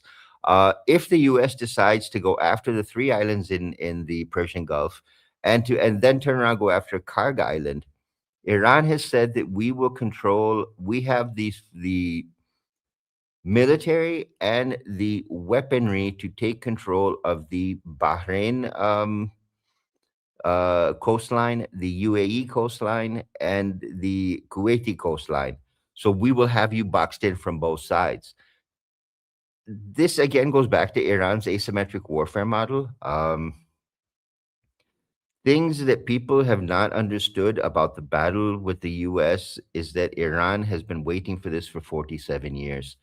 One of the former commanders of the IRGC put it out on X the other day that said, we have been waiting for you to come closer. And we're just waiting for you to come closer now. And when you look at a country that's literally itching to fight with you, you have to wonder what's coming next. The US has put out 4 different locations where they could potentially use for infiltration locations.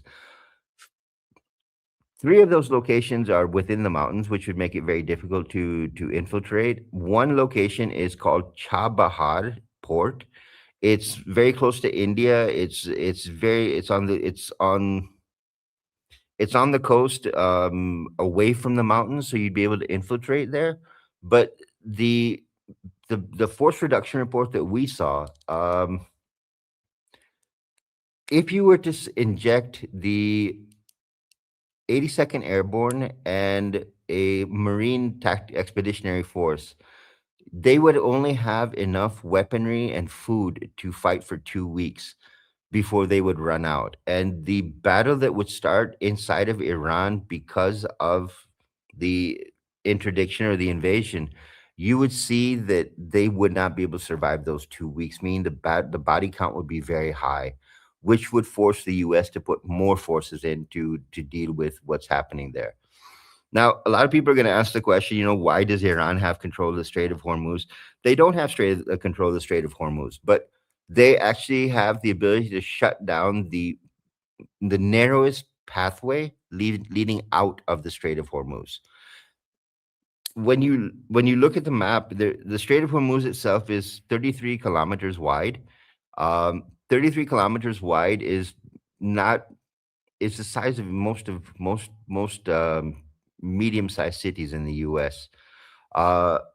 When you start looking at it from that point of view, Controlling that kind of space is very easy for a country that's right there. If this was the US doing it, controlling 33 kilometers of space, and I think that's something around 16 miles. When you start talking about that much space, that's not enough room that you're going to be able to defend that area properly without putting yourself into a kill box area. And that kill box area is something that you're going to have to deal with very quickly. Now, again, when I'm talking, I'm not an Irani, and I have no affiliation or any sympathy for the Irani government or the regime or the IRGC. So it's very easy for you to say, well, we're passing the same information that Iran is passing. I've actually been to the Persian Gulf. I've actually seen how narrow the Persian Gulf is and how vessels are able to move through there. Whether you want to believe what we say or not is completely up to you. But what we see right now is a ground invasion into Iran is going to end up with a very, very high body count. Because if you look at the western border of Iran, it's all mountains. And I mean very high mountains. You are not going to get into Iran from the west. You're not going to get into Iran from the north because that's also very high mountains. Iran is a country geographically that it has defenses on two sides, water on the third, and Pakistan on the fourth. And Pakistan is not willing to get involved in this war from the point of view of taking anyone's side, because at the end of this, you're able to pack up and go home. We're not. We're stuck here, and that's what we're dealing with Afghanistan. Is America was able to withdraw and go back to the U.S., but we still have to deal with the Taliban. We still have to deal with the terror attacks, and we've learned our lesson now because we've done this too many times. We've been part of this too many times. That to do it again, we are not going to take the chance of putting our people at risk. Now, I'm going to flip the switch and take you into Pakistan, Afghanistan.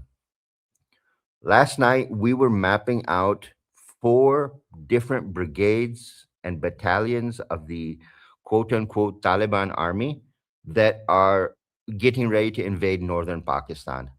We did full battlefield assessments on them. We did full weaponry assessments on them last night, which is why I wasn't on the show. We're involved in a war of our own. And a lot of people would like nothing better than for us to get involved in this war with Iran.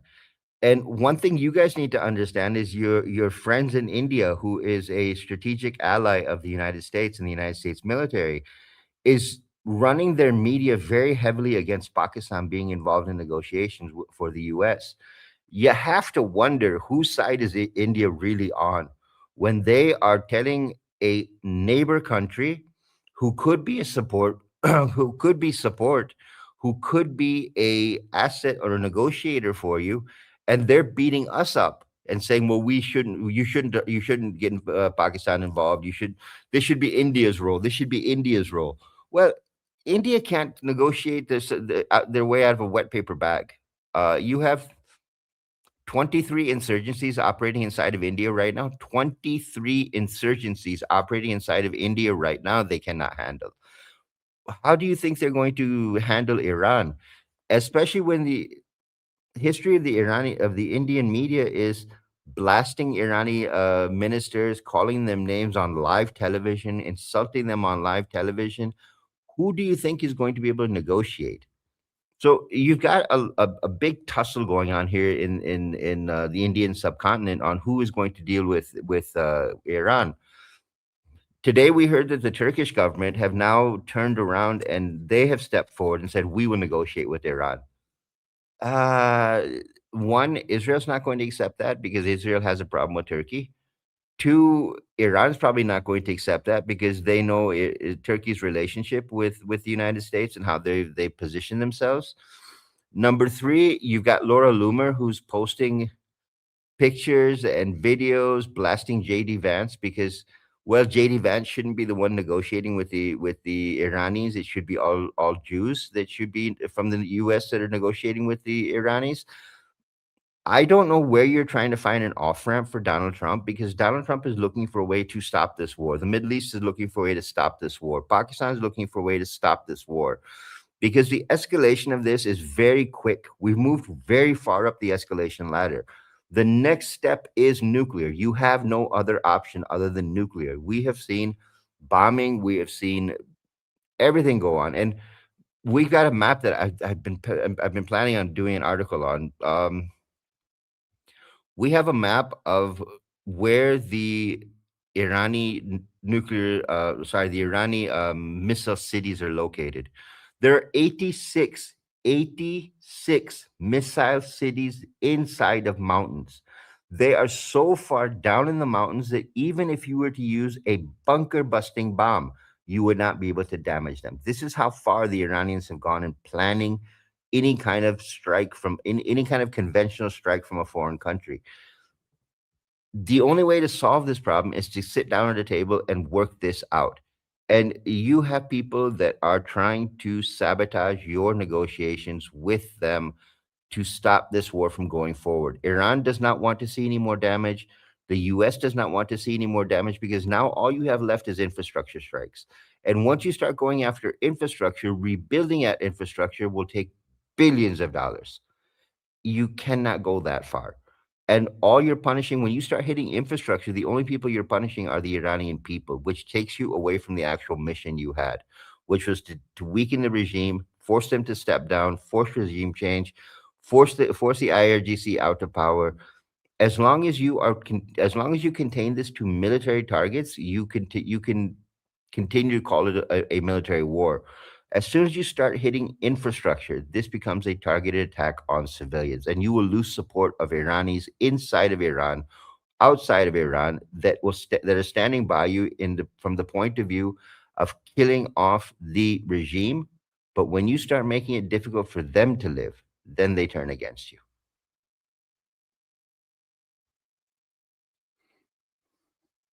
Chris, you're on mute.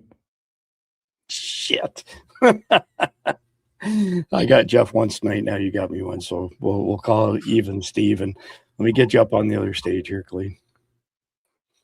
All right. And let's hit the first one that I set aside here. So I messaged you this earlier today, Cleve. A Saudi X account reportedly posted a specific threat targeting the refinery in Port Arthur just 1 hour before the explosion at the nearby Valero facility in the same city. What's even more alarming, the account immediately deleted the post along with all 4,739 previous tweets right afterwards. I'm not sure what's in this video. I've got a few of them lined up, but let's see. Oh, leave. I don't know why y'all staying. That was from yesterday. I recognize that much here. Let's see what the next one has to say. There's a couple different angles. Let's check out this view. I haven't seen this one.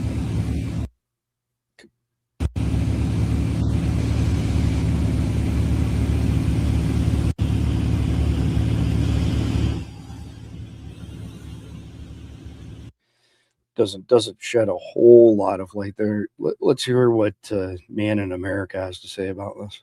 This is really, really crazy. A Saudi X account posted a specific threat against the Port Arthur refinery 1 hour before the nearby Valero explosion in the exact same city. He put this post out an hour before it happened. He said, within a week, the largest gas refinery in the United States, Motiva Enterprises, a city of Port Arthur, Texas, on the Gulf Coast, will be destroyed. Save the tweet. Now, I've checked this. I've validated it. This was a real tweet. So this is what makes me think that this wasn't just some random accident that happened. There's something behind this. Again, whether it was Iran, whether it was Israel, whether it was the CCP, whether it was our own CIA, I don't know who did it. We probably never will know.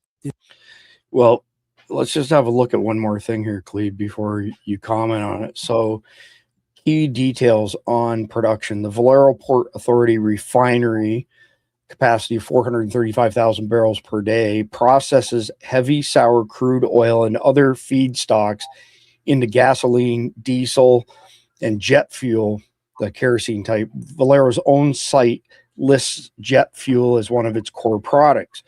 Refineries like this typically produce commercial Jet A or similar kerosene-based jet fuel, which serves as the base for military jets such as JP-8, the standard U.S. military NATO aviation fuel used in fighters like F-16s, F-35s, helicopters, transports, and even some ground vehicles. JP-8 is essentially Jet A with specific military additives for corrosion inhibition, anti-icing, lubricity, and static control. Refineries can produce the base stock with additives often blended later for military specs. Military connection reports indicate Valero's Port Arthur facility has been linked to supplying JP-8 aviation fuel and military-grade diesel for export, including to allies like Israel, via documented shipments and U.S. Defense Security Cooperation Agency notices. A recent explosion at the site March 2026 raised concerns about the impacts on military fuel supply chains. U.S. refineries routinely supply the Department of War directly or via contractors with jet fuel components. So this is looking like this may have been, a targeted attack on the part of the Iranians or somebody else. Give me your thoughts on this, Clede. I mean, it's been many hours since we talked about this over chat. Let me know what your thoughts are. The more you look into this explosion, quote unquote, the more you start having questions about it, because we've always believed one thing, Chris, that even a coincidence takes a lot of planning, and the timing of an attack on a refinery that supplies jet fuel, that supplies fuel specifically for military aircraft, and it happening during the Iran war, it happening while Iran is saying that we will punish you if you go after our power grid. We've seen some pro-IRGC accounts celebrating the attack on the U.S. There are a lot of questions about this. I said this to you on chat that, this may be the first sleeper cell attack, and it could have been done with a drone, where you fly a drone into a refinery and blow it up. Granted, the first statement that came out from the law enforcement and from the media in the U.S. was that this was an industrial heater that had exploded. But what is an industrial heater doing in a refinery where it can explode like that? There are too many questions right now, and I think Man in America is right. We're never going to know what actually happened, because they're never going to tell us what actually happened. And we've been talking about this for a while, that there's the potential for a false flag to push American people into supporting a greater war against Iran was very, very possible. And this could have been a false flag. This could have been the IRGC. This could have been an industrial heater that blew up. But because the administration has taken a policy, and we saw this the other day when they issued a new guideline on how to report any kind of military strike that happened in Iran, that the language had been changed, the new lexicon had been given to the media and to the State Department and to the Department of War, that this is how you talk about strikes that are carried out. You're trying to control the way and what information comes out, which makes us wonder that how much are you going to actually tell us in terms of what is really happening?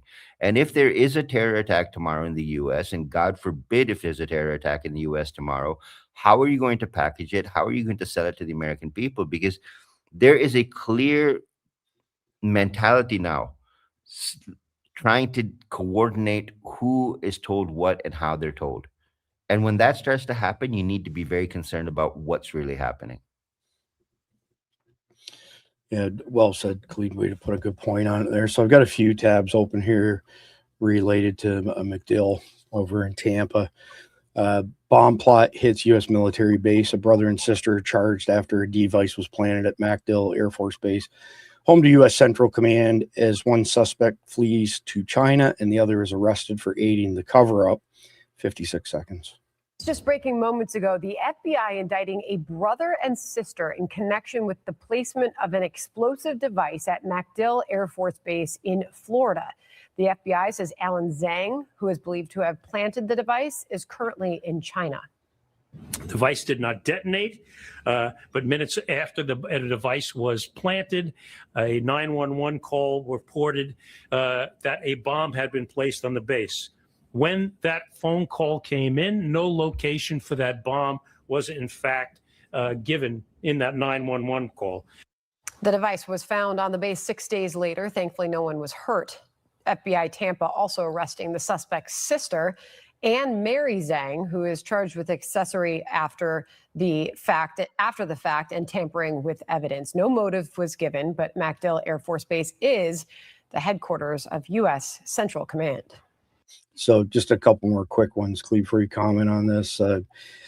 So a little bit more information. He fled to China on March the 12th. The IED was found on March the 10th, so 2 days later. And actually, sorry, so let me get the dates right here. Allen allegedly planted an IED near the base on March 10th and later called 911, but the evidence was only found 6 days later and didn't detonate. He fled on March the 12th, so long before they found it. And his sister, Anne Marie, was arrested in Detroit on March 16th, and this is her. And one more on this, breaking the IRGC Quds Force is using communist and Marxist sympathizers in the United States for the purpose of sabotage and terrorist attacks. Here is an example. So Alan Zhang and his sister, full name Anne Marie Zhang, potentially CCP plants. Khalid, Yep. Give me your thoughts on this unholy alliance. Well, Chris, we talked about this before about how Iran was going to use every single ally they have, and Russia and China are very big allies of Iran. Interesting point. When you bring up Detroit, remember the number of people the number of Chinese researchers and students that were arrested from the University of Michigan for bringing a pathogen that would destroy the U.S. crops, all of the U.S. crops, because they were operating in agricultural warfare, terrorism. There is a direct link, and people still think that we are, talking out of our back ends when we say this. Iran, China, Russia, the cartels are all working together. Back in November, we put this out and said, listen, IRGC has linked up with TDA, and they are going to carry out attacks in the United States through the cartels. People discounted it and said, well, survival dispatch is full of shit and they don't have proper intelligence. What are you seeing now? You're seeing exactly that nexus that we pointed out back in November coming to fruition. The FBI is going to come out, I'm sure, in the next few days and say, well, these guys were on our radar. Well, again, if that device had blown up at MacDill, were you ready for the questions that would have come up on how that device was planted, how these people were not only able to plant the device, but one person was able to escape back to China before the device was found? You can trace a 911 call back to the location the call was made from. How did you not go and send police officers immediately to that person's location and have him detained so that until you found the device, he couldn't leave the country? This sets a very bad precedent, Chris, and I'm going to say it this way, but you have the potential of having people set up bombs inside of different locations in the United States with telephone detonating devices, leave the country, and then call from a foreign number and detonate the device. And you'll never have a trace of them as to where they are and how they were able to get in and who carried out the attack. This is very dangerous. The model that's just been presented to us, this is just as dangerous as the drone warfare that's going on top of U.S. military bases, because now they've moved it into a actionable form. So instead of going, well, they're thinking about it, they might do something, they've taken their first step. And it comes back to that same question. Are you waiting for the attack to happen and then going to try and decide what to do? Yeah, I don't think it's the last that we've heard of this at all. And we know we've had intel, over a year now, that MacDill was a serious target, especially anywhere related to our special forces. But they named Florida as MacDill camp at the time. Florida Yes. as a whole has been red tagged as a major location because you've got Southern Command there, you've got CENTCOM, you've got Spec Ops. Same thing with Coronado Island, Fort Bragg. All of these are red flags. That these are major targets for the terrorists. And until you decide that you're going to take up some level of protection on these specific locations, you're just leaving yourself open for an attack. Yeah, no kidding. Let's play this one here, Cleve, from Scott Pressler. Until we've done everything within our power to bring the United States to its knees, let us not lose sight of the enemy. For every U.S. military base that crumbles and for every U.S. soldier who returns home in a casket, we cheer. May a Hamas rocket blow up your family's home. This is the cancer growing and spreading within our country. This is the Democrat Party. This is Philadelphia, Pennsylvania. And this is also, Khalid and I've written 2 articles on this now. If you have a mosque where people in that mosque are preaching violence against America and Americans in particular, then you have people who either pay a tithe or donate funds in another means to said mosque. This has gone to the Supreme Court, by the way. They can all be denaturalized. They can all have their green cards or visas taken away and deported. We just don't have anybody with the cojones to follow through on it. But these pieces of shit have no right to be in our country. They're breaking the law, doing what they're doing here. And if our government doesn't act on this and get these people out of our country, we all know what's coming. We all know what's coming, and nobody wants it. Until we have done everything in our power to bring the United States to its knees, let us not lose sight of the enemy. For every U.S. military base that crumbles, and for every U.S. soldier who returns home in a casket, we cheer. Hamas, Hezbollah, Ansarullah, all of the resistance forces we celebrate. These popular voices on the ground spend every waking moment in direct confrontation with Zionism, and they rely on a strong Iranian state to maintain their fighting capacity. Do you hate America? May a Hamas rocket blow up your family's home. May a Hamas rocket blow up your family's home. I wish we could say, or I could say at least what my thoughts are on this, but I know we're broadcasting 10 platforms. We'll get smoked on almost all of them if I say what's top of mind for me. So maybe you can put it in better terms that won't get us kicked off, Khalid. Well, this is when the U.S. needs a BFE team whose core responsibility is not just, not doing it where they are, but following them back to their homes, picking them up, and then taking them to a very empty location out in Idaho or North Dakota or Wyoming and delivering the justice they deserve. Because again, Chris, I've said this over and over. If you are so unhappy with the life in the United States, no one's stopping you from buying a plane ticket. You have abused the welfare system in the United States so much that you've got plenty of money to buy a plane ticket.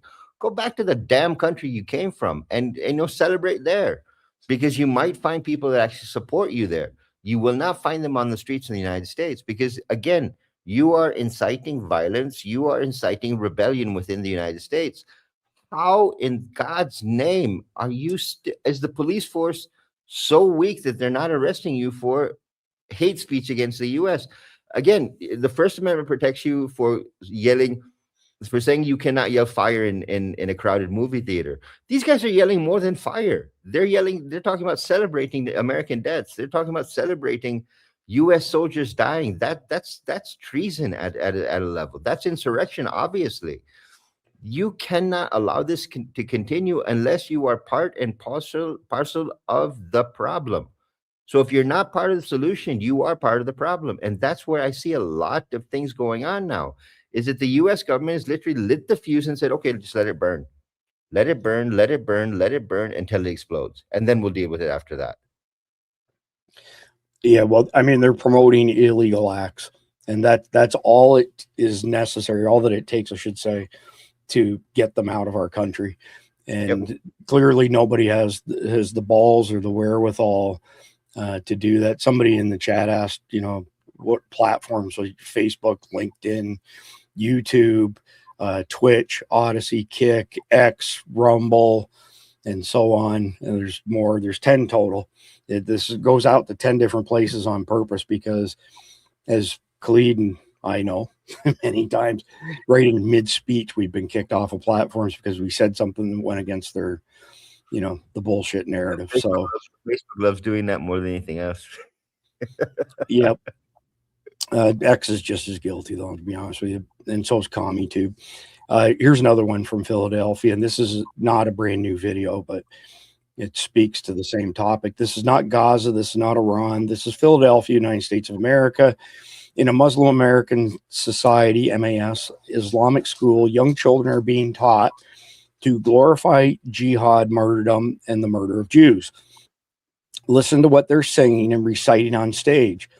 Glorious steeds call us. The blood of martyrs protects us. We will chop off their heads and liberate Al-Aqsa.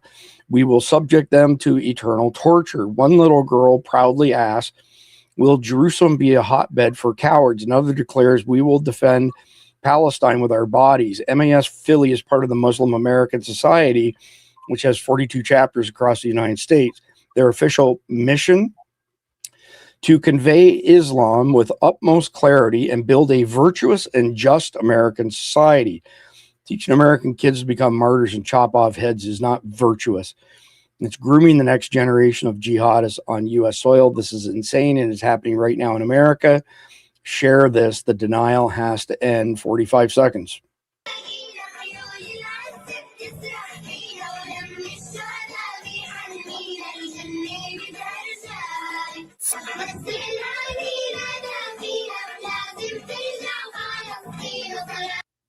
I'm gonna stop it there. Number one, I can't listen to that shit. And number two, the text is so small, you probably can't read it on a phone. Anyway, Khalid, I mean, this is very similar to the last video that we watched. But when we say this is criminal, that's not figuratively. That's literally. This is criminal behavior that's punishable by deportation.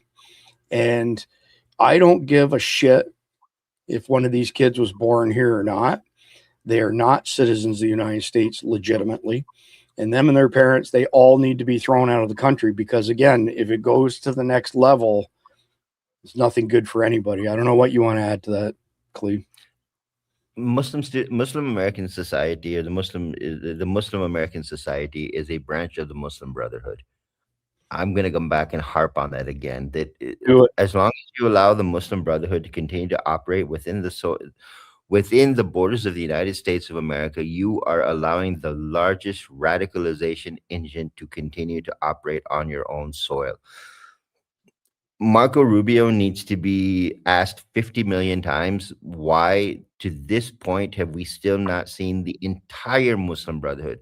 Not little groups. You cannot ban little groups. You cannot ban Al-Qaeda, Arabian Peninsula, and say, okay, we banned Al-Qaeda. You cannot ban Al-Qaeda, Islamic, Indian subcontinent, and say, oh, okay, we banned Al-Qaeda. You have to declare the top level organization a foreign terror organization so you can do what you're doing with the cartels right now. Before Donald Trump came into office, the cartels were able to run from a criminal organization point of view. So only law enforcement could interdict them. Now that the cartels have been moved into a position of being a foreign terror organization, now the military, the CIA, every single agency of the United States that is used for force and for elimination of threats to America is being used to stop the cartels. You're not doing that with the Muslim Brotherhood. And why? And I'm going to say it for the whole audience to understand. The reason you're not doing it with the Muslim Brotherhood is because you'll end up pissing off Qatar and you'll end up pissing off Egypt. Both of those countries support the Muslim Brotherhood 190%. Why are you not making that move? Pam Bondi, Susie Wiles, Kash Patel. All of them have been on Qatar's regime's payroll as either lobbyists, lawyers, or quote unquote security advisors in Kash Patel's example. When you start putting the respect or the money of a foreign country before the protection of the American people, that's time for you to not only be forced out of office, but to be prosecuted for material support of a terror organization. Yeah, I mean, unbelievable. So Khalid and I monitor a lot of stuff like this in real time. So this particular web-based application, and well, they just released an update just as I loaded the page, so I'll reload it. Things are actually fairly quiet. I have, certain things checked off over here, but I watched for the past 2 weeks ship after ship after ship from our military leave our, East Coast, head into the Mediterranean, and all the way to the eastern part of the Mediterranean as, additional resources for this Iran conflict. By the way, we're at DEFCON 3 on the pizza scale tonight, so 36%, just so you know. And point being is this should surprise nobody. And I mentioned it last week when I showed these assets traversing the Atlantic. 2,000 service members, most likely to come from combat units with the Army, will join over 50,000 service members already deployed to air and Army bases, as well as naval ships across the Middle East in the lead up. And since the start of Operation Epic Fury, 82nd Airborne, of course, has been deployed as well. But we just went from 2,500 Marines to an order of magnitude more soldiers on the ground. Khalid, I know you've spoken to this before.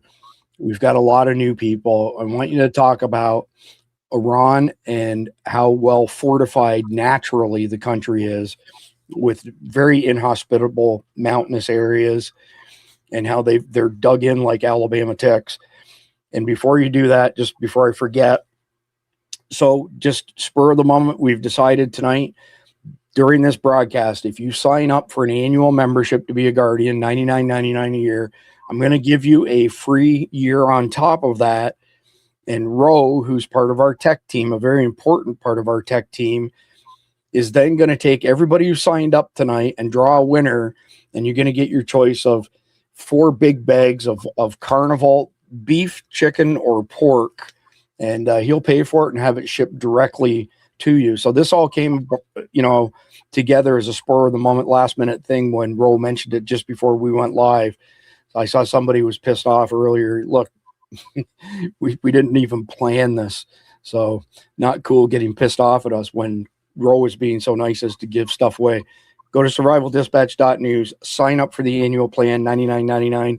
I'll double it. I'll give you an extra year for free, and Ro will end up choosing the winner either tonight or tomorrow morning. Khalid, talk to me about this troop buildup that's happening.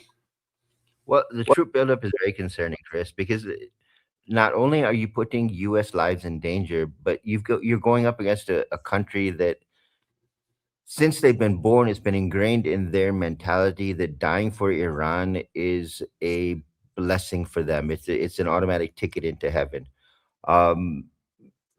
Your problem becomes twofold. One, when you look at Iran, and I would ask everyone to pull up a geographic map of India, of Iran, so you can see how the mountains protect Iran.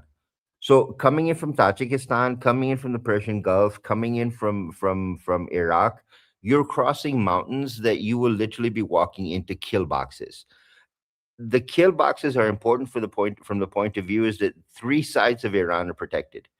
Then when you move down to the Persian Gulf side, to the southern part of the Persian Gulf, from where Iran is very close to Saudi Arabia, in the UAE, to where you are coming closer to India and Pakistan. When you talk about that water side, there's 2 or 3 places that the U.S. is talking about infiltrating. And I don't understand why the U.S. is openly talking about infiltration points. This has been broadcast across social media. where we could infiltrate from here, we could infiltrate from here, we can infiltrate from here.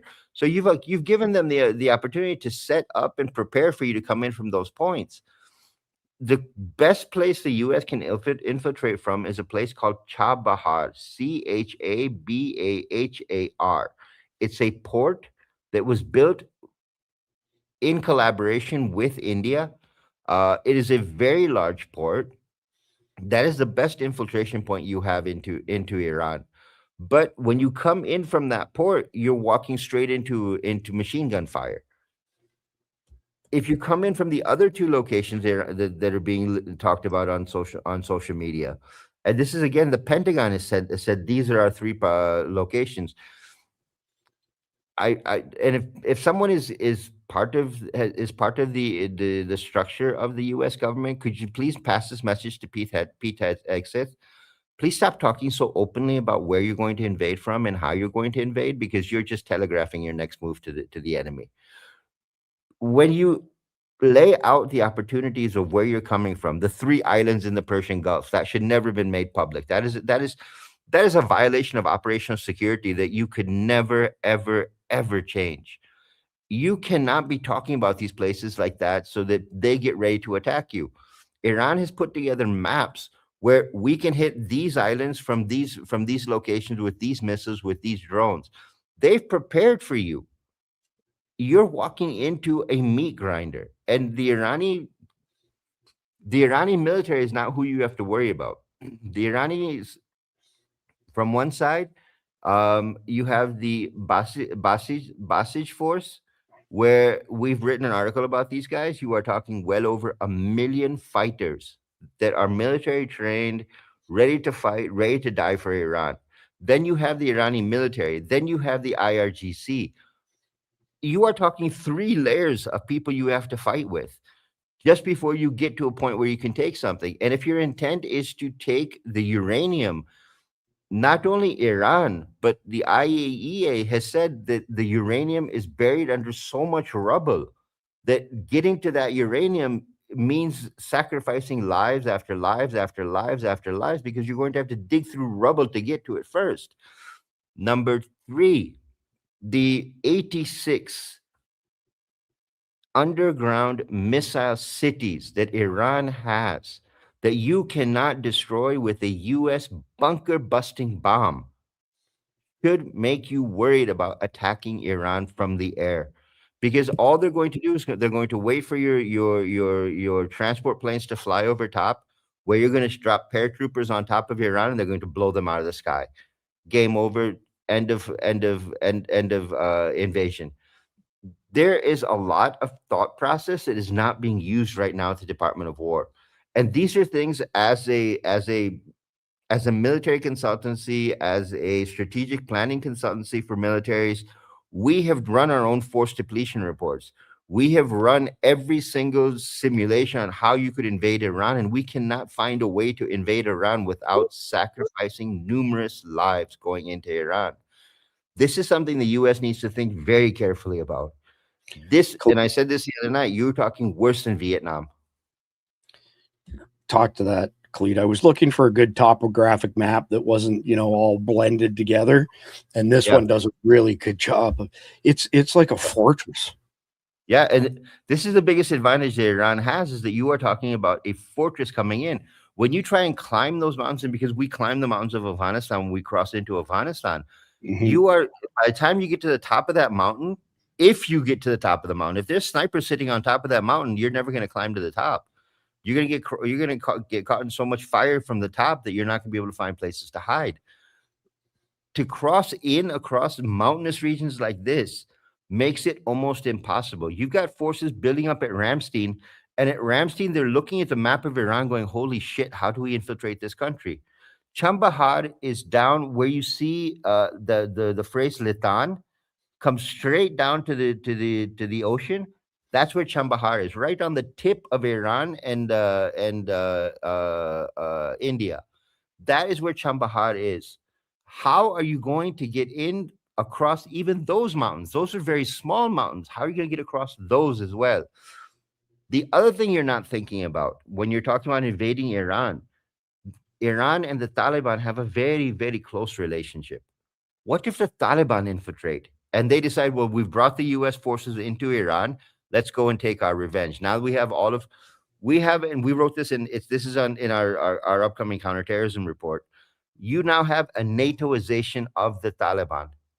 That means they have the same weapons you have. They have the same night vision goggles you have. They are able to deal with you in the way you dealt with them because they have been trained by Green Berets that trained the Afghan National Army, that trained Afghan Special Operations. They have trained the Taliban as well. You are dealing with people that are at your level now. What if the Taliban goes, you know what? We just got handed a great opportunity to deal to the U.S. what they did to us. There are too many calculations on the table that the Department of War is not looking at. And it will end up being a huge mass loss of American lives. And we cannot allow this to happen. Just a quick counterpoint, just to be that guy. The soldiers we're facing are at a significantly higher level than what we faced 20 years ago. We did not train them in everything that our special forces guys are trained in. And just to nitpick, these guys are not Delta Force. They're not even close to Delta Force. Nothing compares to Delta Force in the entire fucking world. These are guys who have genius IQs, the physical ability to perform like an Olympian, a gold medal Olympian, and able to pick guys off with one shot while they're running at full speed and trained to make instant decisions on their operation. So yes, these guys are way above where they were before. They're not at a Green Beret level. They're close, but we didn't teach them everything, but they're definitely not at Delta Team level. And I personally know a bunch of Delta Team guys and SEAL guys and even SEAL Team 6, as egotistical as they are, rightfully so, will flat out tell you nobody compares to Delta Team, including you could take the best Green Beret from a team and send them off to go and try qualify for Delta, and the vast majority of them get sent back to their Green Beret team because they're just not that good. They're good. They're just not that good. Khalid, check this out. Got another one from Philadelphia here. Outside of City Hall in Philadelphia, masked Islamists light dozens of American flags on fire. 6 seconds.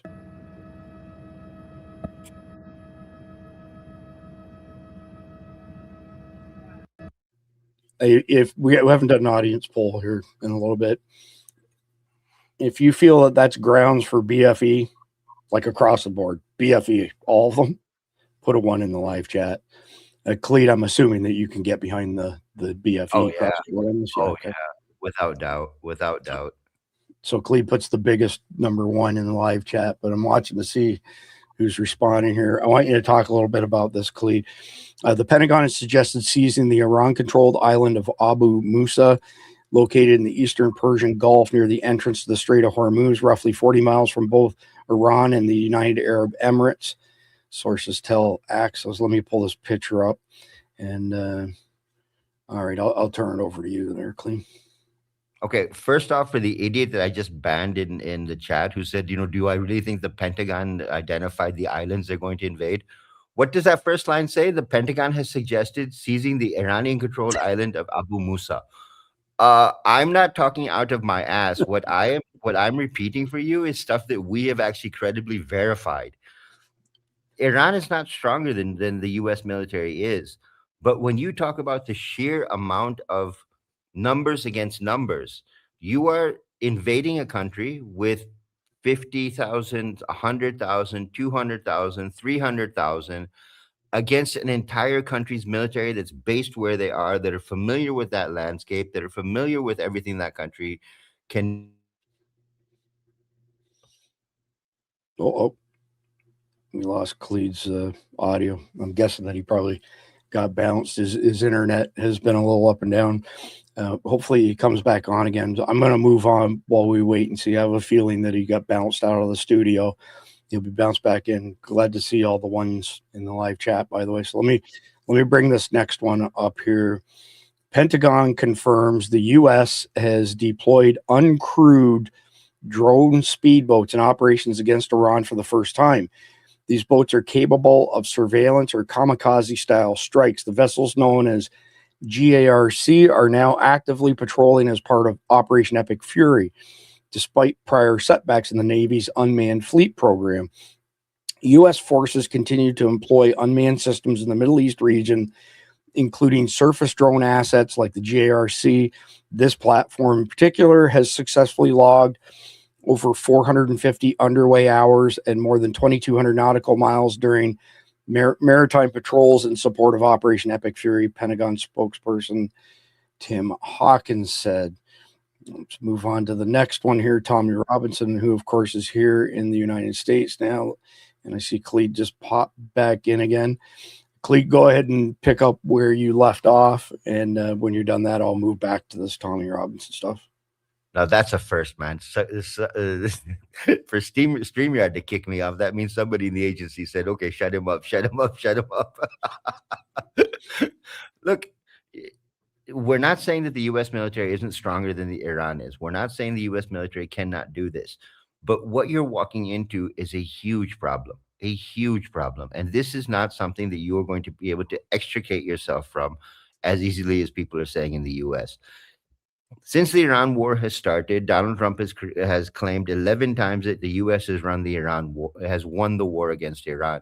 Iran just fired off, I think it's its 70th wave of missiles on Israel and on the Middle East. Is that winning? Because they're still firing newer technology, and they keep moving forward. So the war is obviously not over. When you're talking about carrying out a ground invasion into Iran, that means the war is not over. You have not won yet. The narrative needs to change. You need to start being more open with the American people on the situation in Iran, what you're potentially walking American soldiers into, what you're going to face when you get there, and how you're going to deal with it, even if it's done in private briefings with a gang of 8, with the president himself. And I saw the other day, the president is being shown 2-minute compilation videos of explosions in Iran. And that's what he's making his decisions based on. He's not being given clear intelligence reports on what is actually the situation in Iran. America needs to be more honest, because this is going to be worse than Vietnam. This is a country that's been waiting for you, has been waiting for you for 47 years, and they're ready for you to come. Second thing, we have said over and over on this podcast that some people in the U.S., inside the Pentagon, inside the Department of War, that this war will last until September. When has the U.S. been right about when the war would end? Afghanistan was supposed to be, 3 weeks and out? 2 months and out? It ended up taking 20 years to get out of Afghanistan. These are things we need to keep in mind, that this war is not going to be as easy as anywhere else. This is Vietnam 2.0. This is Afghanistan 3.0, because you are talking about a highly motivated people that want nothing more than to defeat America and embarrass America on their own soil. And as long as you're not talking from that point of view, you're going to have to wonder what is really being planned. Well, I don't even know if they got a plan at this point. I think that they thought that Iran would capitulate long before now. I don't think they anticipated going this long, but that's just my opinion. Let's hear what Tommy's got to say. He's over here in America. I don't know what his status is. I text with him occasionally. I think I should probably ask him that if he's getting any type of formal status here, but 42 seconds. But all of these people, the way they now reach the public, as in there are billions of pounds to be spent in order to convert people to Islam. In my town centre, there's a shop called Discover Islam. Yeah. It's a shop that's funded. Its sole purpose is to convert non-Muslims to Islam. And that's in every town and city across the UK. There's a mass, and they work with the council. So if America do not wake up to the power and the influence coming in from the money from Saudi Arabia, they're going to convert your youth. And when they convert your youth through the prison system or on the streets, they're going to turn them so quickly and so fast against America and against your own culture and against Christianity. And against. So, again, Saudi Arabia, Khalid and I had Terry Strada on from 9/11 Families 2 nights ago. And what Tommy speaks of is the truth. I think I mentioned last night. I've had him scheduled to be on the podcast 3 times, and 2 of the 3 times, it might even be 4 times, and 3 of the 4 times, I can't remember exactly, he was arrested by the Gestapo in Great Britain. But hopefully now he's here in America, I'll be able to get him on. Clede, do you want to speak to what Tommy just said? Tommy's right. I mean, you've got so much Middle Eastern money flowing into America right now, not just America, but into Europe as well. And if you really want to see how Middle Eastern money affects a culture, look at Europe. Europe is an excellent example of the path that America is on right now.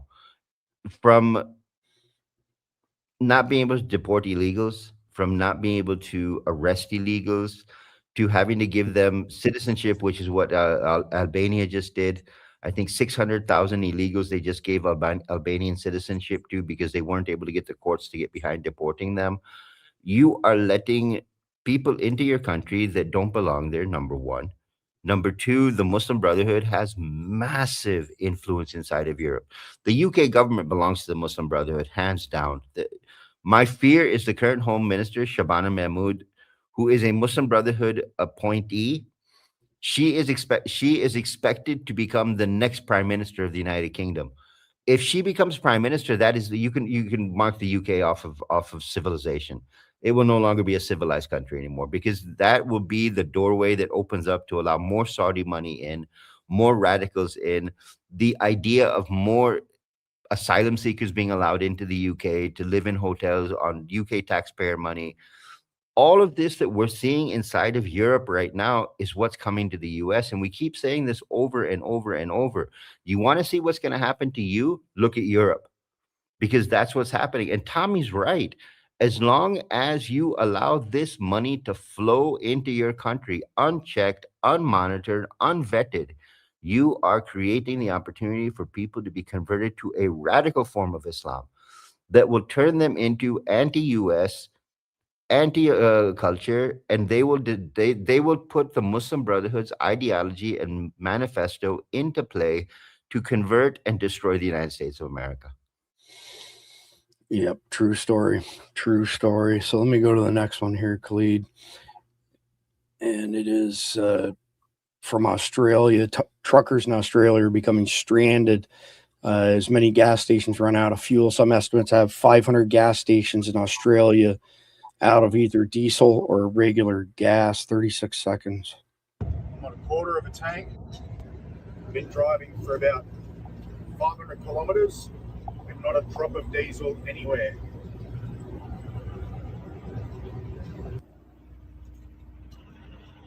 So this is a service station that's run completely out of diesel.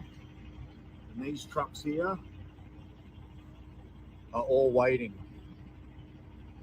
And this is like this across South Australia and now Victoria. Out of my hands.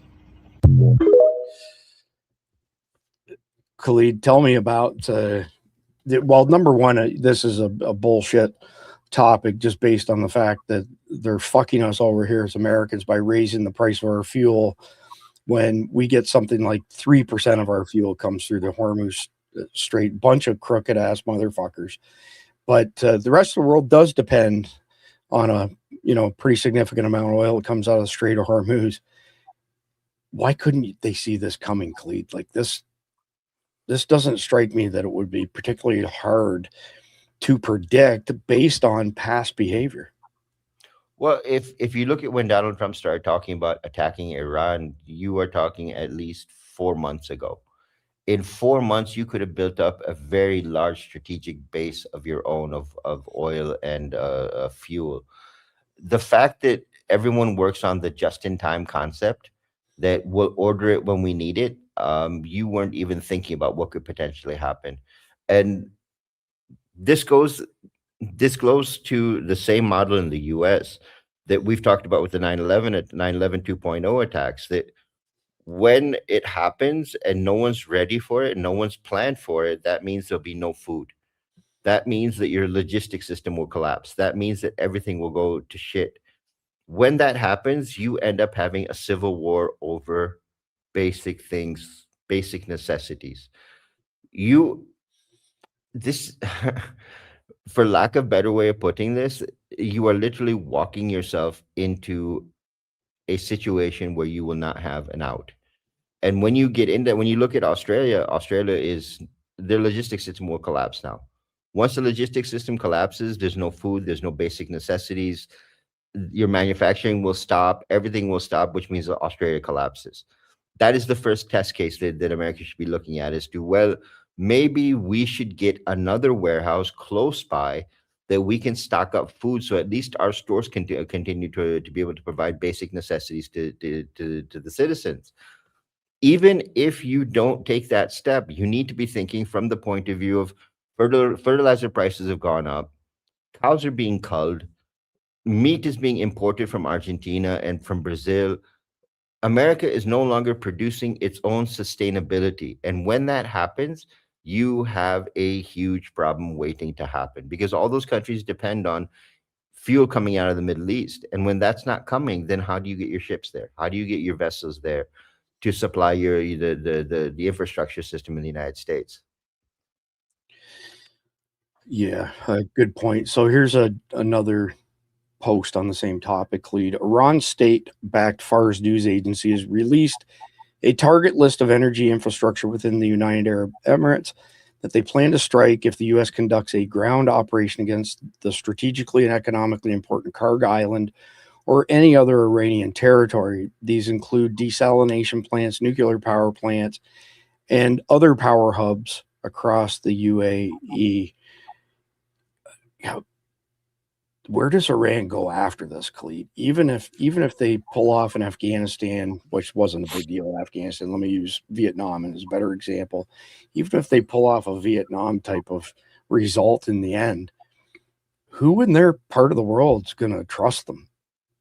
Well, it's not about trust anymore, Chris. When you're looking at it from the point of view of we know we're going to be destroyed, then you really don't care about your neighbors anymore.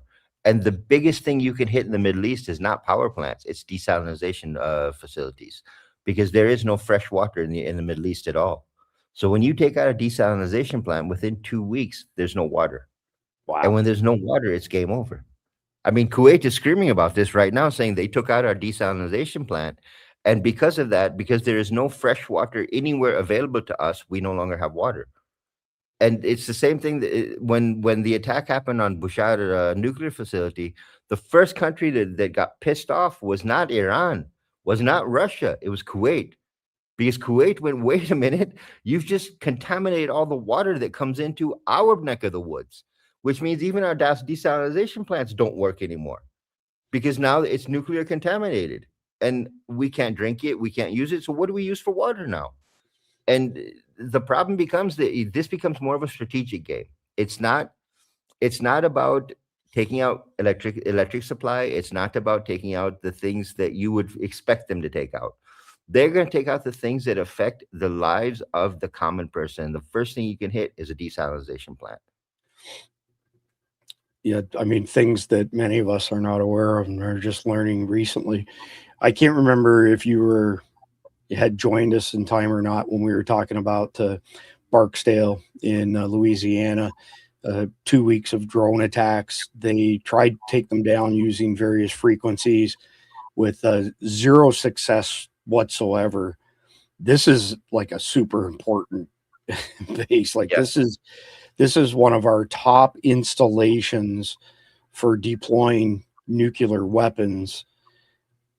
Talk to me about the fact that they couldn't take the dang drones down, Clede, and because they couldn't take them down, it's got to empower whoever's behind it, which is probably, some jihadi organization. But this is scary, number one. Number two, I think you're going to see this happen at more Air Force bases, and then the real big show comes after that. Yeah, I mean, I was on the show with you when we talked about Barksdale. 167 feet of runway is what they need to launch their drone. 167 feet of runway. If you look at the amount of farmland that the Chinese have bought around U.S. military installations, they not only have a place to store all those drones, hangars that they could use to park all the drones, but they have plenty of runway space to take them off. Add this to the fact that the Sinaloan cartel is now able to fly 15 drones in a swarm. that they used in Mexico against their police force. So you now have the ability on the adversary side to use drone swarms inside the United States. So you have not only given them the airspace, you've given them the land, you've given them the ability that they can now attack US bases. Let's think about this from the point of view of the impact on the American people when a drone hits a US military base on US soil. You have got to wonder, how fast are the American people going to revolt against their government, going, what in the hell happened here? How is it that on our soil, where we have all of the high tech here, where we have all of these companies that we trust to provide military technology to us to fight on foreign soil, that technology was not deployed here in the United States to protect our military bases? Because if you can hit a military base, Chris, you can hit a hospital, you can hit a school, you can hit a a logistics center, you can hit a transport hub. Where are you going to be able to draw the line as to what you want to protect and what you don't want to protect? I come back to that point that we do have the technology in the United States to be able to shoot these drones down, especially when you talk about military bases. You have the technology to shoot them down, but you're waiting for something to happen. And that's a very dangerous thing, because the emboldenment that you will get in the adversary, in the terrorist, in the jihadi, when they're actually able to successfully carry out an attack on a military base in the United States, that is a pylon effect. That is a domino effect that will roll through, and you may see 1, 2, 3, 4, 5 military bases hit almost simultaneously because they know they can do it. Yeah, it's a super concerning situation for sure. I don't know how, I'm not going to play 10 minutes, 27 seconds. I haven't seen this, but Gunther Eagleman says Trump just sent Iran their final warning. I don't know if I really believe it, but let's hear what he's got to say. Fox News alert, the clock's ticking, and the mullahs are up against it. Deal or no deal? They now have the chance, that is Iran, to permanently abandon their nuclear ambitions and to chart a new path forward. We'll see if they want to do it. If they don't, we're their worst nightmare. In the meantime, we'll just keep blowing them away, unimpeded, unstopped. Well, there's not a thing they can do about it. I'm going to go ahead and stop it there, Clede. Yeah. I don't know what to say. I voted for Trump 3 times. I still think he's way better than any of the other options, but he's got a bad cabinet around him, Chris. He's got a bad cabinet around him. Yeah, that's for sure. Yeah, absolutely. I mean, bad cabinet. Like I said, Iran has fired off. Now there's 70-something wave of missiles against Israel in the Middle East. How are you saying that they can't do anything about it? The F-35 was shot down over Iran. F-16 was shot down over Iran. Iran has now deployed Chinese air defense systems to be able to protect themselves from any other U.S. warcraft that may be coming into their airspace. You have not been able to stop their drones. Their kamikaze drones are flying at every Middle Eastern country like you were batting flies. I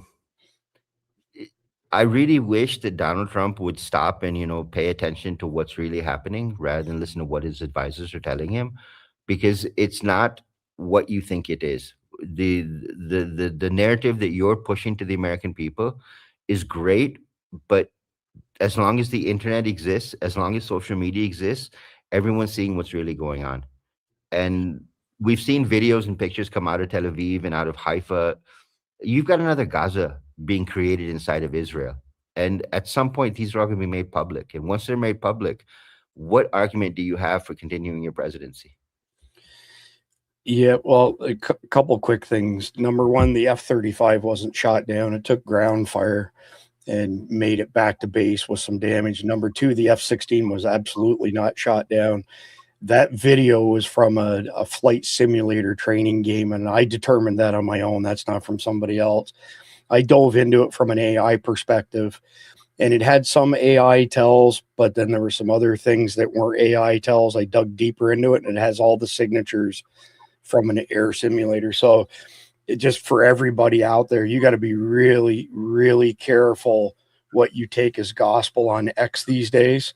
And Oh, before we put anything out there, like from Survival Dispatch, I quadruple check everything at a bare minimum. I pull the videos down. I'm a certified systems network engineer. It's a field of expertise for me to dissect this stuff. Some of you know that I've dissected some fairly high profile videos and PDFs of books and proven that they're 100% bullshit AI.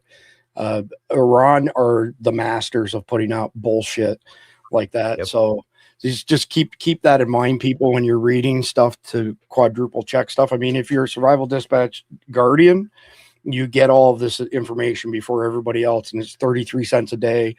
And again, if you sign up tonight for 1 year, $99.99, I'll give you a second year for free. So essentially buy one, get one. And Ro from our tech team is going to do a draw. And all the people who signed up are going to be in the draw, and the winner is going to get 4 bags of Carnival meat, your choice, 4 beef, 4 chicken, 4 pork, or a mixture of amongst all of them. Khalid, talk to me about this one. Short video, well, shortish, 2 minutes.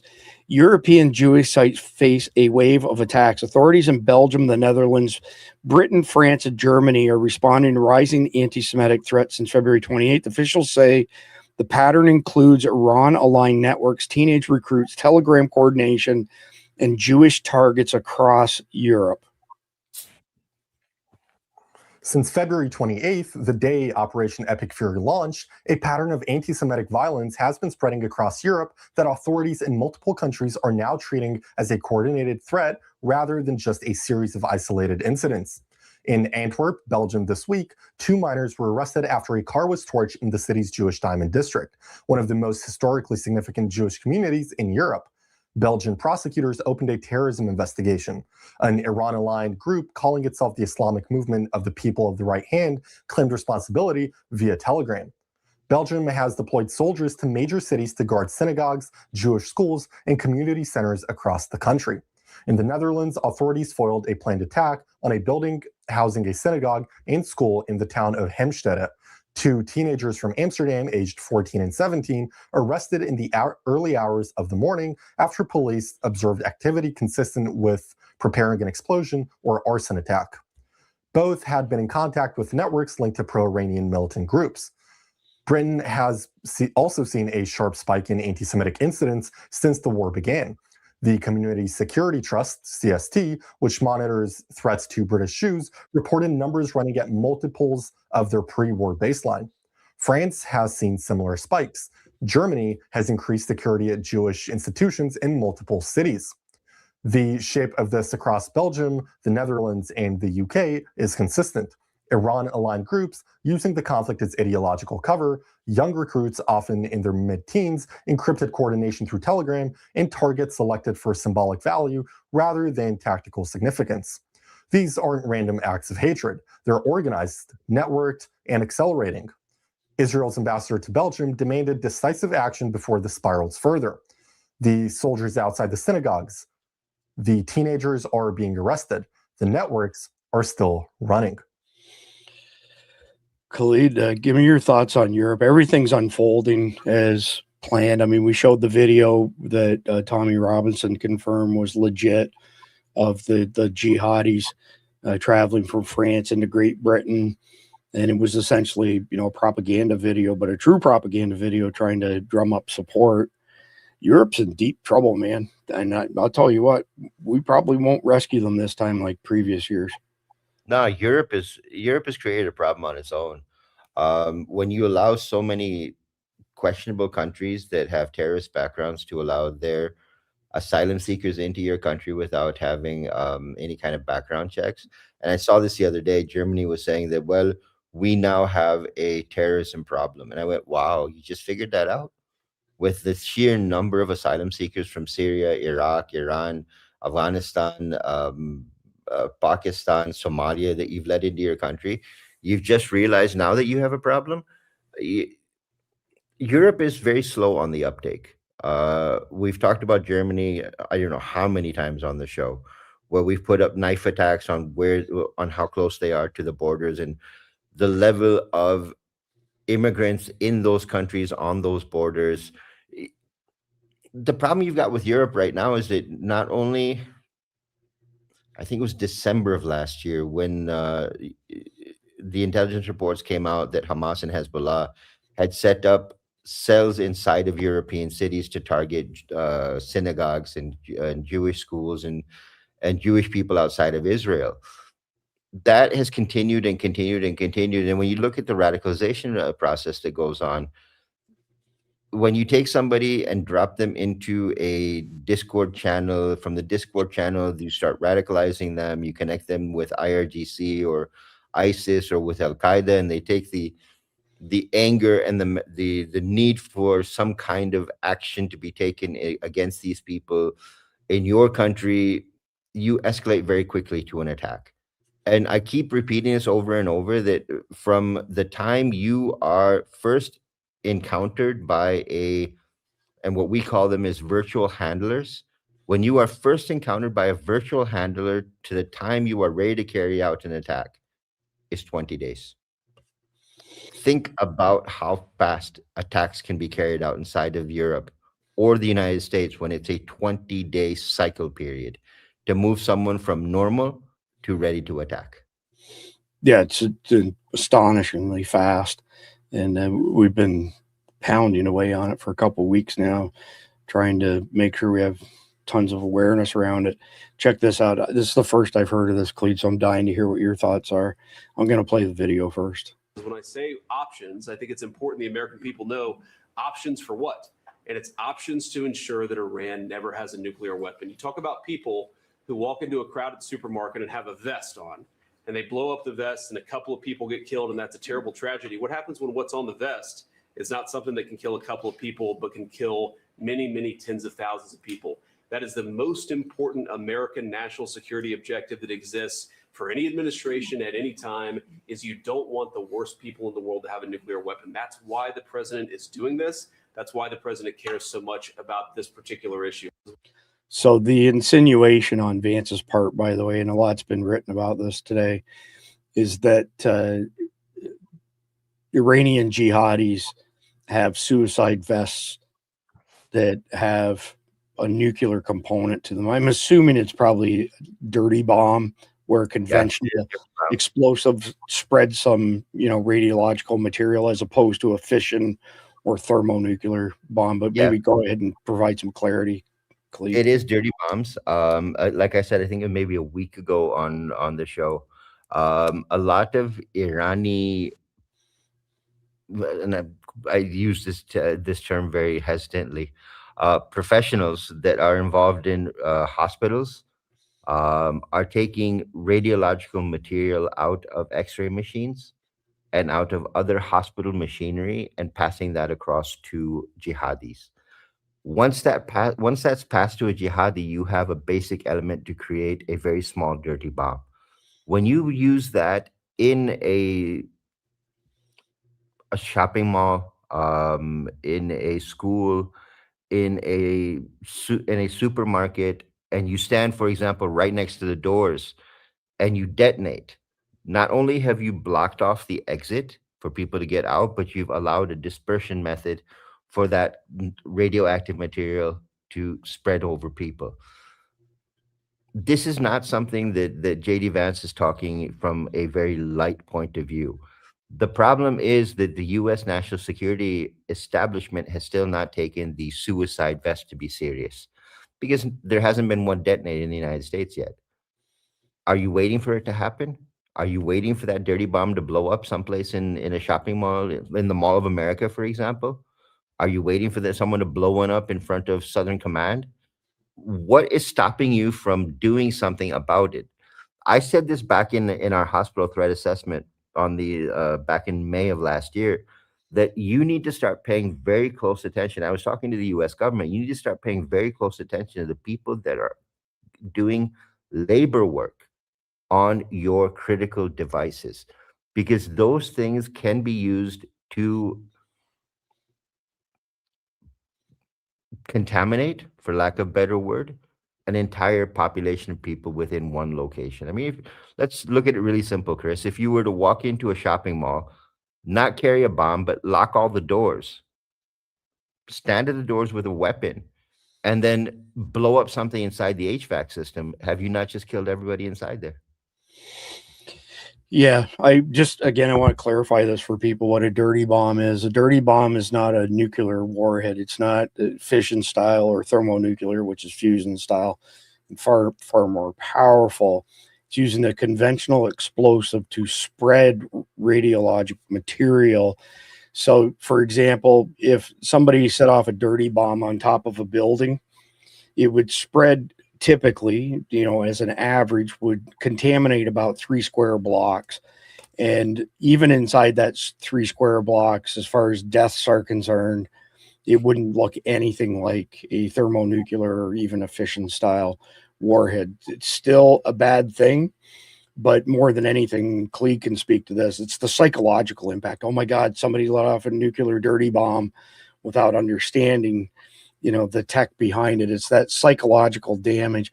I got one more on Iran here, and then I've got a couple that are I got one that's an extension of the Iran stuff, but let's have a listen to this one, then we'll wrap it up shortly. Van, I do actually kind of want to go back to a point that you made earlier about the president now deploying at least 1,000 additional troops to that region. I guess the question is, what exactly is the purpose of talking peace with the Iranians while also amassing that many troops now in the region? Can you kind of break that down? Yeah, I think what it does is it puts continued pressure on Iran. If we really are close, the president says he's upbeat, Alex. If we really are close, I think this presence of a combat brigade as well as the headquarters element of 82nd puts pressure on them. And then if it fails, you would use these troops to hopefully help secure the Strait of Hormuz. We've already taken out a lot of their missile capability along the coast. And don't forget, there's one mountain that really concerns us. It's called Pickaxe Mountain. This is by Natanz. This is where the IAEA believes that they are storing a lot of the enriched uranium. And right before February 28th, when the president announced Operation Epic Fury, we had satellite images showing that they had put granite on top of what we believe is holding the enriched uranium. And in the last few days, we have satellite photos showing that they've now poured concrete on top of that. So again, I think what the president is doing is having that presence there. It gives him the options to deal with the enriched uranium and also deal with opening the Strait of Hormuz. Like you said, Khalid, the bunker busters aren't going to take this stuff out. And I want to be careful what I say here so we don't burn any sources and stuff. But suffice it to say that Khalid and I have been in direct contact with assets who are probably going to be tasked to go and take the uranium out of Iran, and in large part because bunker busters aren't going to do a dang thing to what he just described. I don't know if you want to add to that, Clee. Just be careful that our mutual friend isn't exposed. Yeah, the thing that people need to understand is that the U.S. is technologically supreme in warfare, but you are fighting against people that are playing rudimentary. They are using their own geography. They are using their own advantages from a land point of view to protect themselves. And it's like I said earlier, a lot of even the IAEA is saying the same thing, that a lot of the uranium that the U.S. is after is buried under rubble because of the number of bombings that have been carried out inside of Iran. That doesn't mean that you're not going to be able to get it out, but the amount of time it's going to take to get it out is going to be very long. The thing that people need to understand is that when you talk about a ground invasion, you need to look at a ground invasion from two points of view. Number one, how easy is it to invade? Number two, once you invade, can you get to your targets and get them out quickly? The places that we know where the nuclear facilities are for enrichment, those have been cemented shut, and they have stayed cemented shut. And we've posted video of this numerous times. Second thing, where they're talking about Pickaxe Mountain, Pickaxe Mountain is really interesting because when you talk about that mountain itself, getting down to the uranium will take you well over 45 to 60 days. And to get to it is going to take you more time than it's going to take for them to get a force to come in and take shots at you. Add to that the drones they're using, add to that the missiles they're using. Again, this is a country that doesn't have a problem killing its own people. That's something you need to keep in mind. This is a country that does not have a problem killing its own people. So when you start talking about, we're going to get the uranium out, you need to remember this is a country that has no problem launching a missile and killing their own.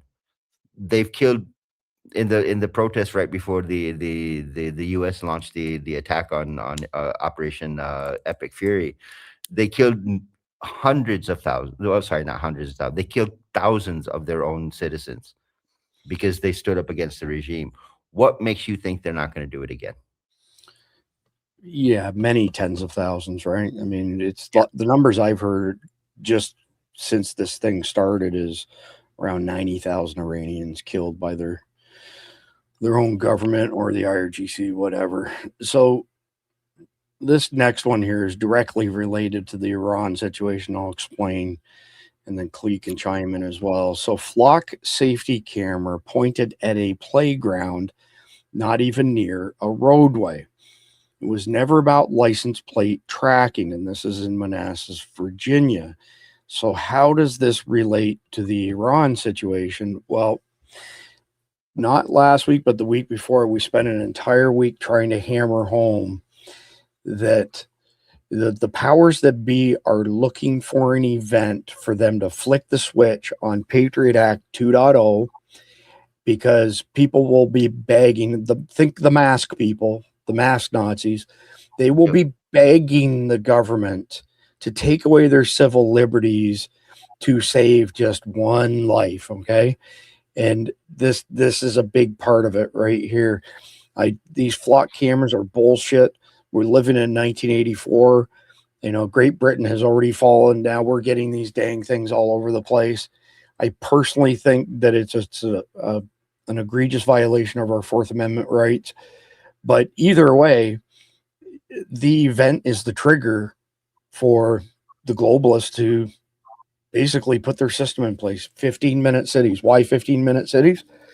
Well, you have to live in your 15-minute city. You have to have a passport to get in or out, because we have to have these checkpoints if we're going to keep the bad guys out of your 15-minute city. And of course, again, the mass people will eat that shit up like there's no tomorrow. Oh, well, you have to have a special pass to drive your vehicle for X amount of days. They just did it in a British municipality recently, where they said you can only drive your car 100 days per year from now on. And if you go over it, there's all these big penalties they'll use to expand things. You think $600 was bullshit under Biden, $600 transactions? It'll be almost all transactions will be subject to AI analysis, and don't think that they aren't already using AI for that purpose.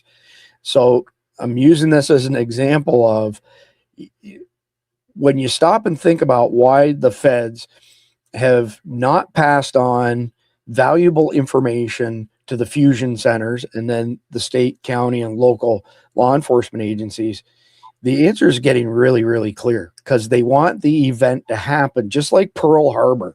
We knew Pearl Harbor was coming. FDR knew Pearl Harbor was coming. The American population had no desire to get involved in World War II, but FDR's new plan had failed miserably. The economy was in the shitter. The best way to revive your economy is to start a freaking war, unless like this one, you end up with oil prices going crazy, which raises the price of everything. But they use that as an opportunity to kill thousands of Americans and get America into World War II, convert textile plants to parachute plants, convert typewriter factories to gun factories, have the big three automotive companies make Jeeps, tanks, and all that kind of stuff. This is a trigger event that we're looking at. And it doesn't matter if it's led by Iran or any other shitbag jihadis that are out there. They're going to turn this shit on like you could never possibly imagine. And again, a good chunk of your fellow Americans are going to say, please do it. Please take away our liberties. Please protect us. oh my God, there's no way to protect us from these jihadis. You have to lock us all up. I mean, that's what's coming. And that right there is a precursor of it. Khalid, do you want to say anything as far as the aspect of this being a trigger event here, meaning attacks in the homeland? I mean, you and I are both from a tech background. If you read through Donald Trump's national strategy for artificial intelligence, they've slipped a line inside there saying that they want age verification inside the United States for any platform or any software that you install. That's a globalist. That's a globalist agenda piece, and Donald Trump has slipped it in. When you look at how many cameras, and it was so beautifully done up until the Super Bowl, when they were dumb enough to show that video of being able to track a dog, and people went, "Wait a minute, what the fuck? You can track a dog? That means you can track me." And people start going, "Wait a minute, we need to get rid of our flock cameras. We need to get rid of our flock cameras." Do you know who owns Flock? Palantir. Right. And Palantir has done this very beautifully. They got Donald Trump to agree to build a national database of every single American, every single bank account, every single identification document you have, how you move, where you live, what you do, what kind of car you drive. That national database has been built. Then they've applied an AI algorithm on top of that to start understanding how you spend your money. Then they said, okay, now we know how to spend how they spend their money. Now we need to connect the social media to who's saying what online. You think what's going on in Oxford, UK right now, where the first 15-minute city has been set up, you think that's not coming to America? Keep thinking that. That is coming, and it's coming very fast. And Americans have, in the name of security, because that's how doorbell cameras came about. We want security. We want to know who's ringing our doorbell before they ring, when they ring the doorbell. So they got you to install the doorbell camera. They got you to install the flock cameras, and they said, okay, now very quietly, this big AI company is going to come along and buy that company, and they have access to all of that information. What they have done is built a complete database. So when they say, okay, you are not allowed outside your home for more than 30 minutes a day, they can enforce it, because they can lock your doors so you can't get back inside your house, so you cannot leave your house. And people are not realizing the level and the speed at which AI is taking over the policing concept or the policy concept of the US government. And we're getting more and more concerned about what is going on, because at some point, this is all going to be turned against you. And all it takes is one event. And all of a sudden, everyone's going to flip. And it's just like you said, Chris, that the masked Nazis are going to say, protect us, protect us.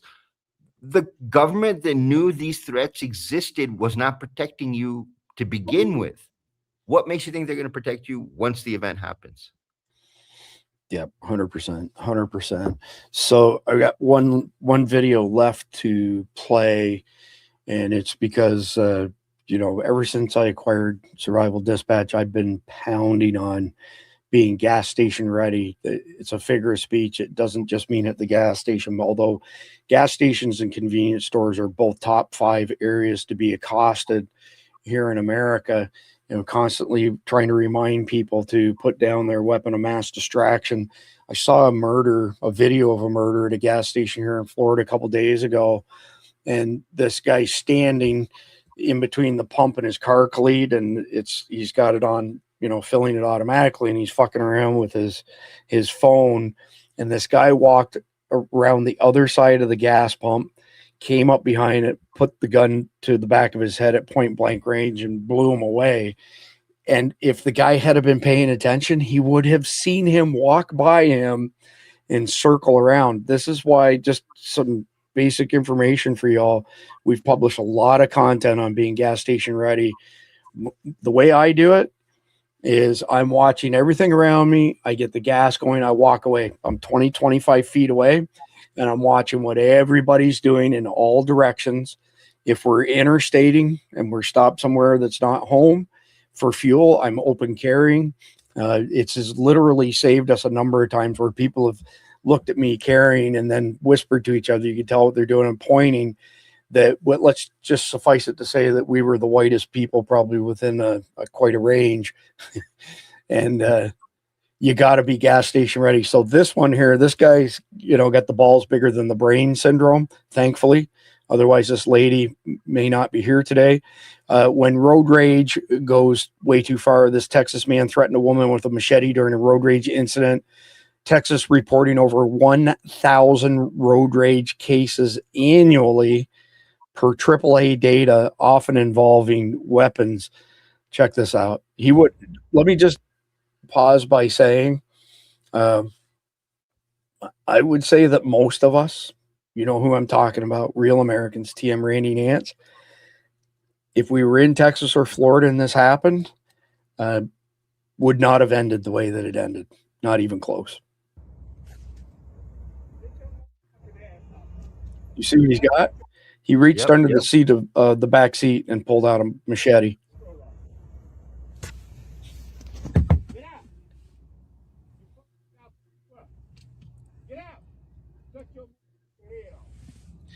So if you couldn't hear it there, it's obviously muffled because the window was up. He was telling the person to get out. Again, balls bigger than the brain syndrome, because that would be perfect grounds to do to stand your ground. Let's put it that way. You want to make any comments on that, Khalid? Well, Chris, the whole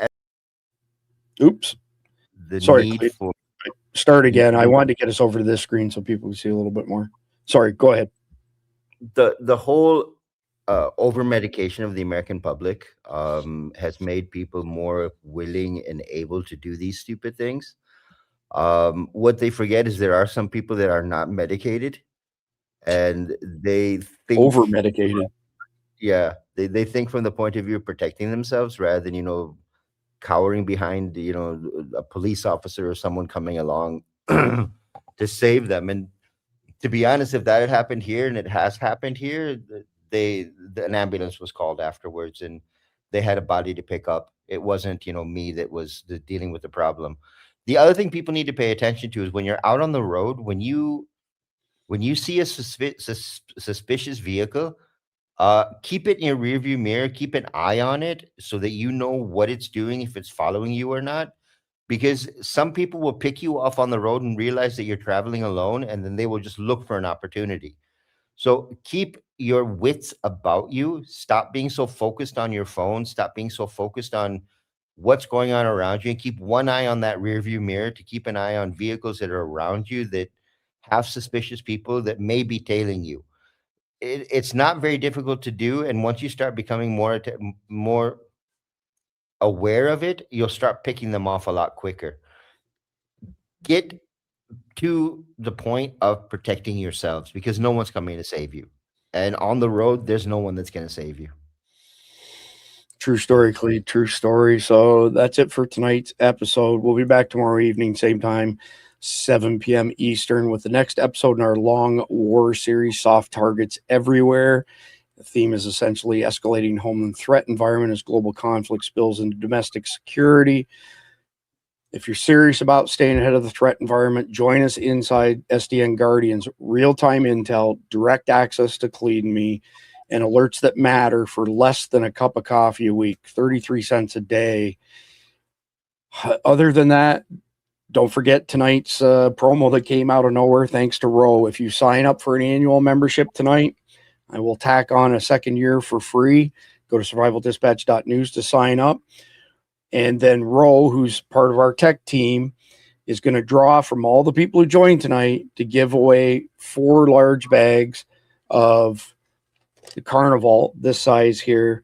And by the way, if you sign up for a subscription at Carnival, all you have to do is just forward your subscription to support@survivaldispatch.com, and you get 30 days for free every time you do that. So if you keep the subscription with Carnival, you keep the free Guardian membership. Same thing goes for Wasatch Wagyu jerky. If you sign up for a subscription there for the best jerky in the world, I've had 6 of these so far today, Khalid. The addiction that Mike Glover and I have is off the freaking chain. But anyway, I think that's about it. Appreciate all y'all very much. God bless our law enforcement officers. God bless our military. God bless America. Okay. Enjoy the closing video.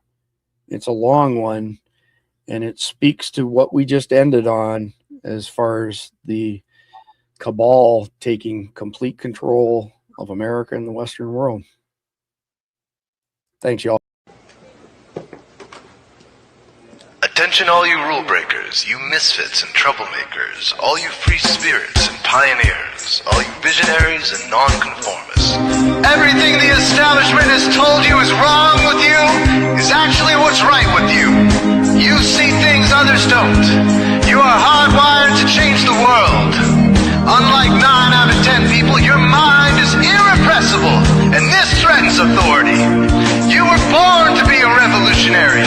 You can't stand rules because in your heart you know there's a better way.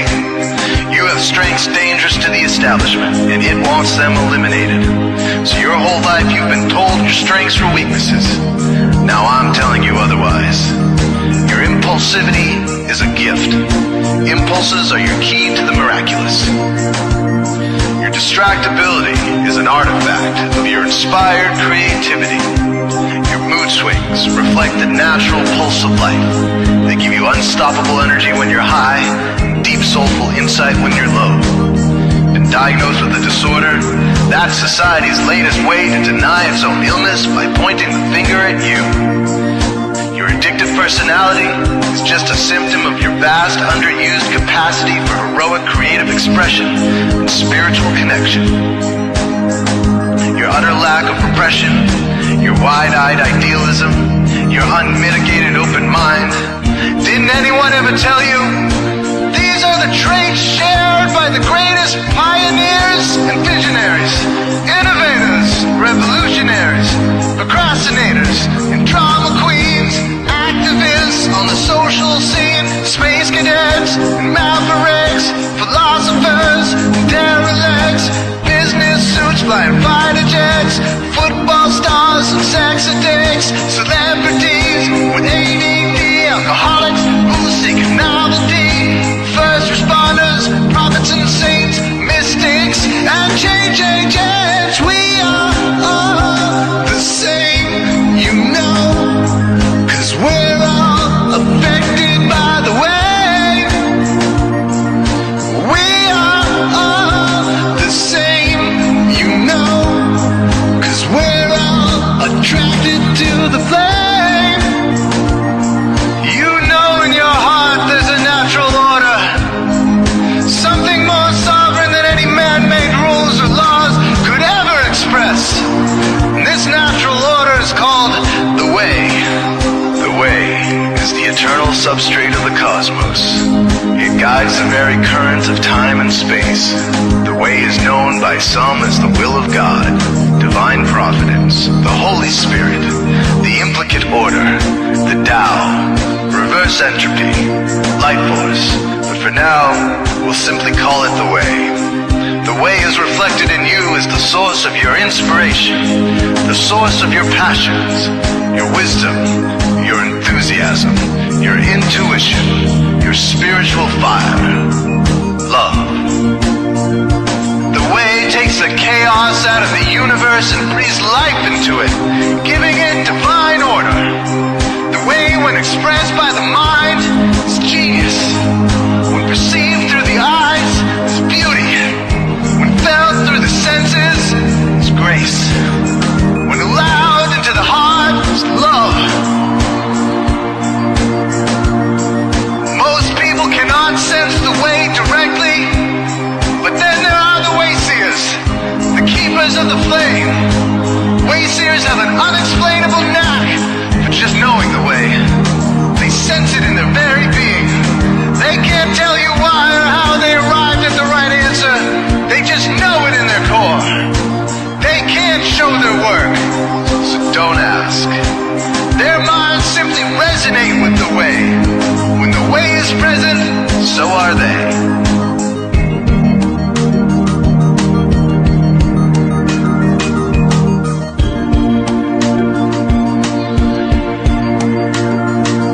While others are blind to it, and society begs you to ignore it, the way burns you inside. Neurological repression blocks most people's awareness of the way. Censoring all thoughts and impulses from the unconscious is their prefrontal cortex, the Gestapo of the brain. Nothing which violates its socialized programming even gets through. But your mind is different. Your mind has been cracked wide open to the way by some miraculous genetic trait, some psychotropic chemical, or maybe even by the will of your own soul. Your brain's reward pathways have been hijacked. Dopamine employed to overthrow the fascist dictatorship of your prefrontal cortex. Now your brain is free of repression. Your mind free of censorship. Your awareness exposed to the turbulent seas of the unconscious. Through this open doorway, divine light shines into your consciousness, showing you the way. This is what makes you a wayseer. 90% of human civilization is populated with those whose brains are blocked to the way. Their brains are hardwired to enforce the social programming indoctrinated since birth.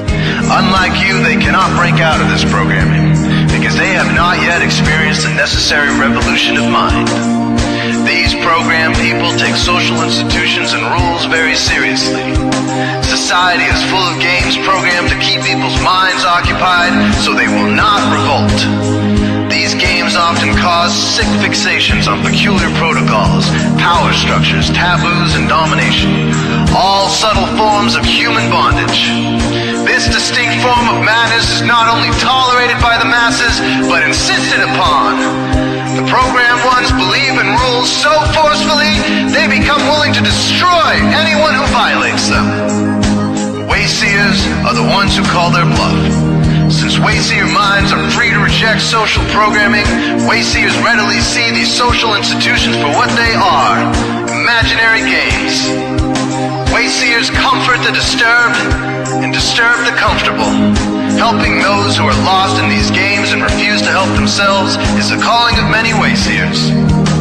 Since wayseers are the ones who keep contact with the original source of reality, they are able to disrupt societal conventions and even governments to realign humanity with the way.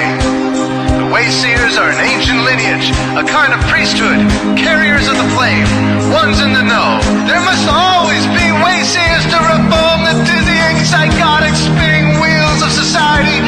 Giant, mindless hamster wheels obscuring the pure blue sky, keeping humanity shackled in a darkened cage.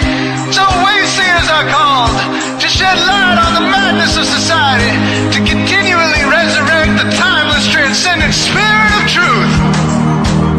Wayseers reveal this divine truth by devoting themselves to the birth of some creative or disruptive act, expressed through art or philosophy, innovations to shake up industry, revolutions for democracy, coups that topple hypocrisy, movements of solidarity, changes that leave a legacy, rebellions against politics.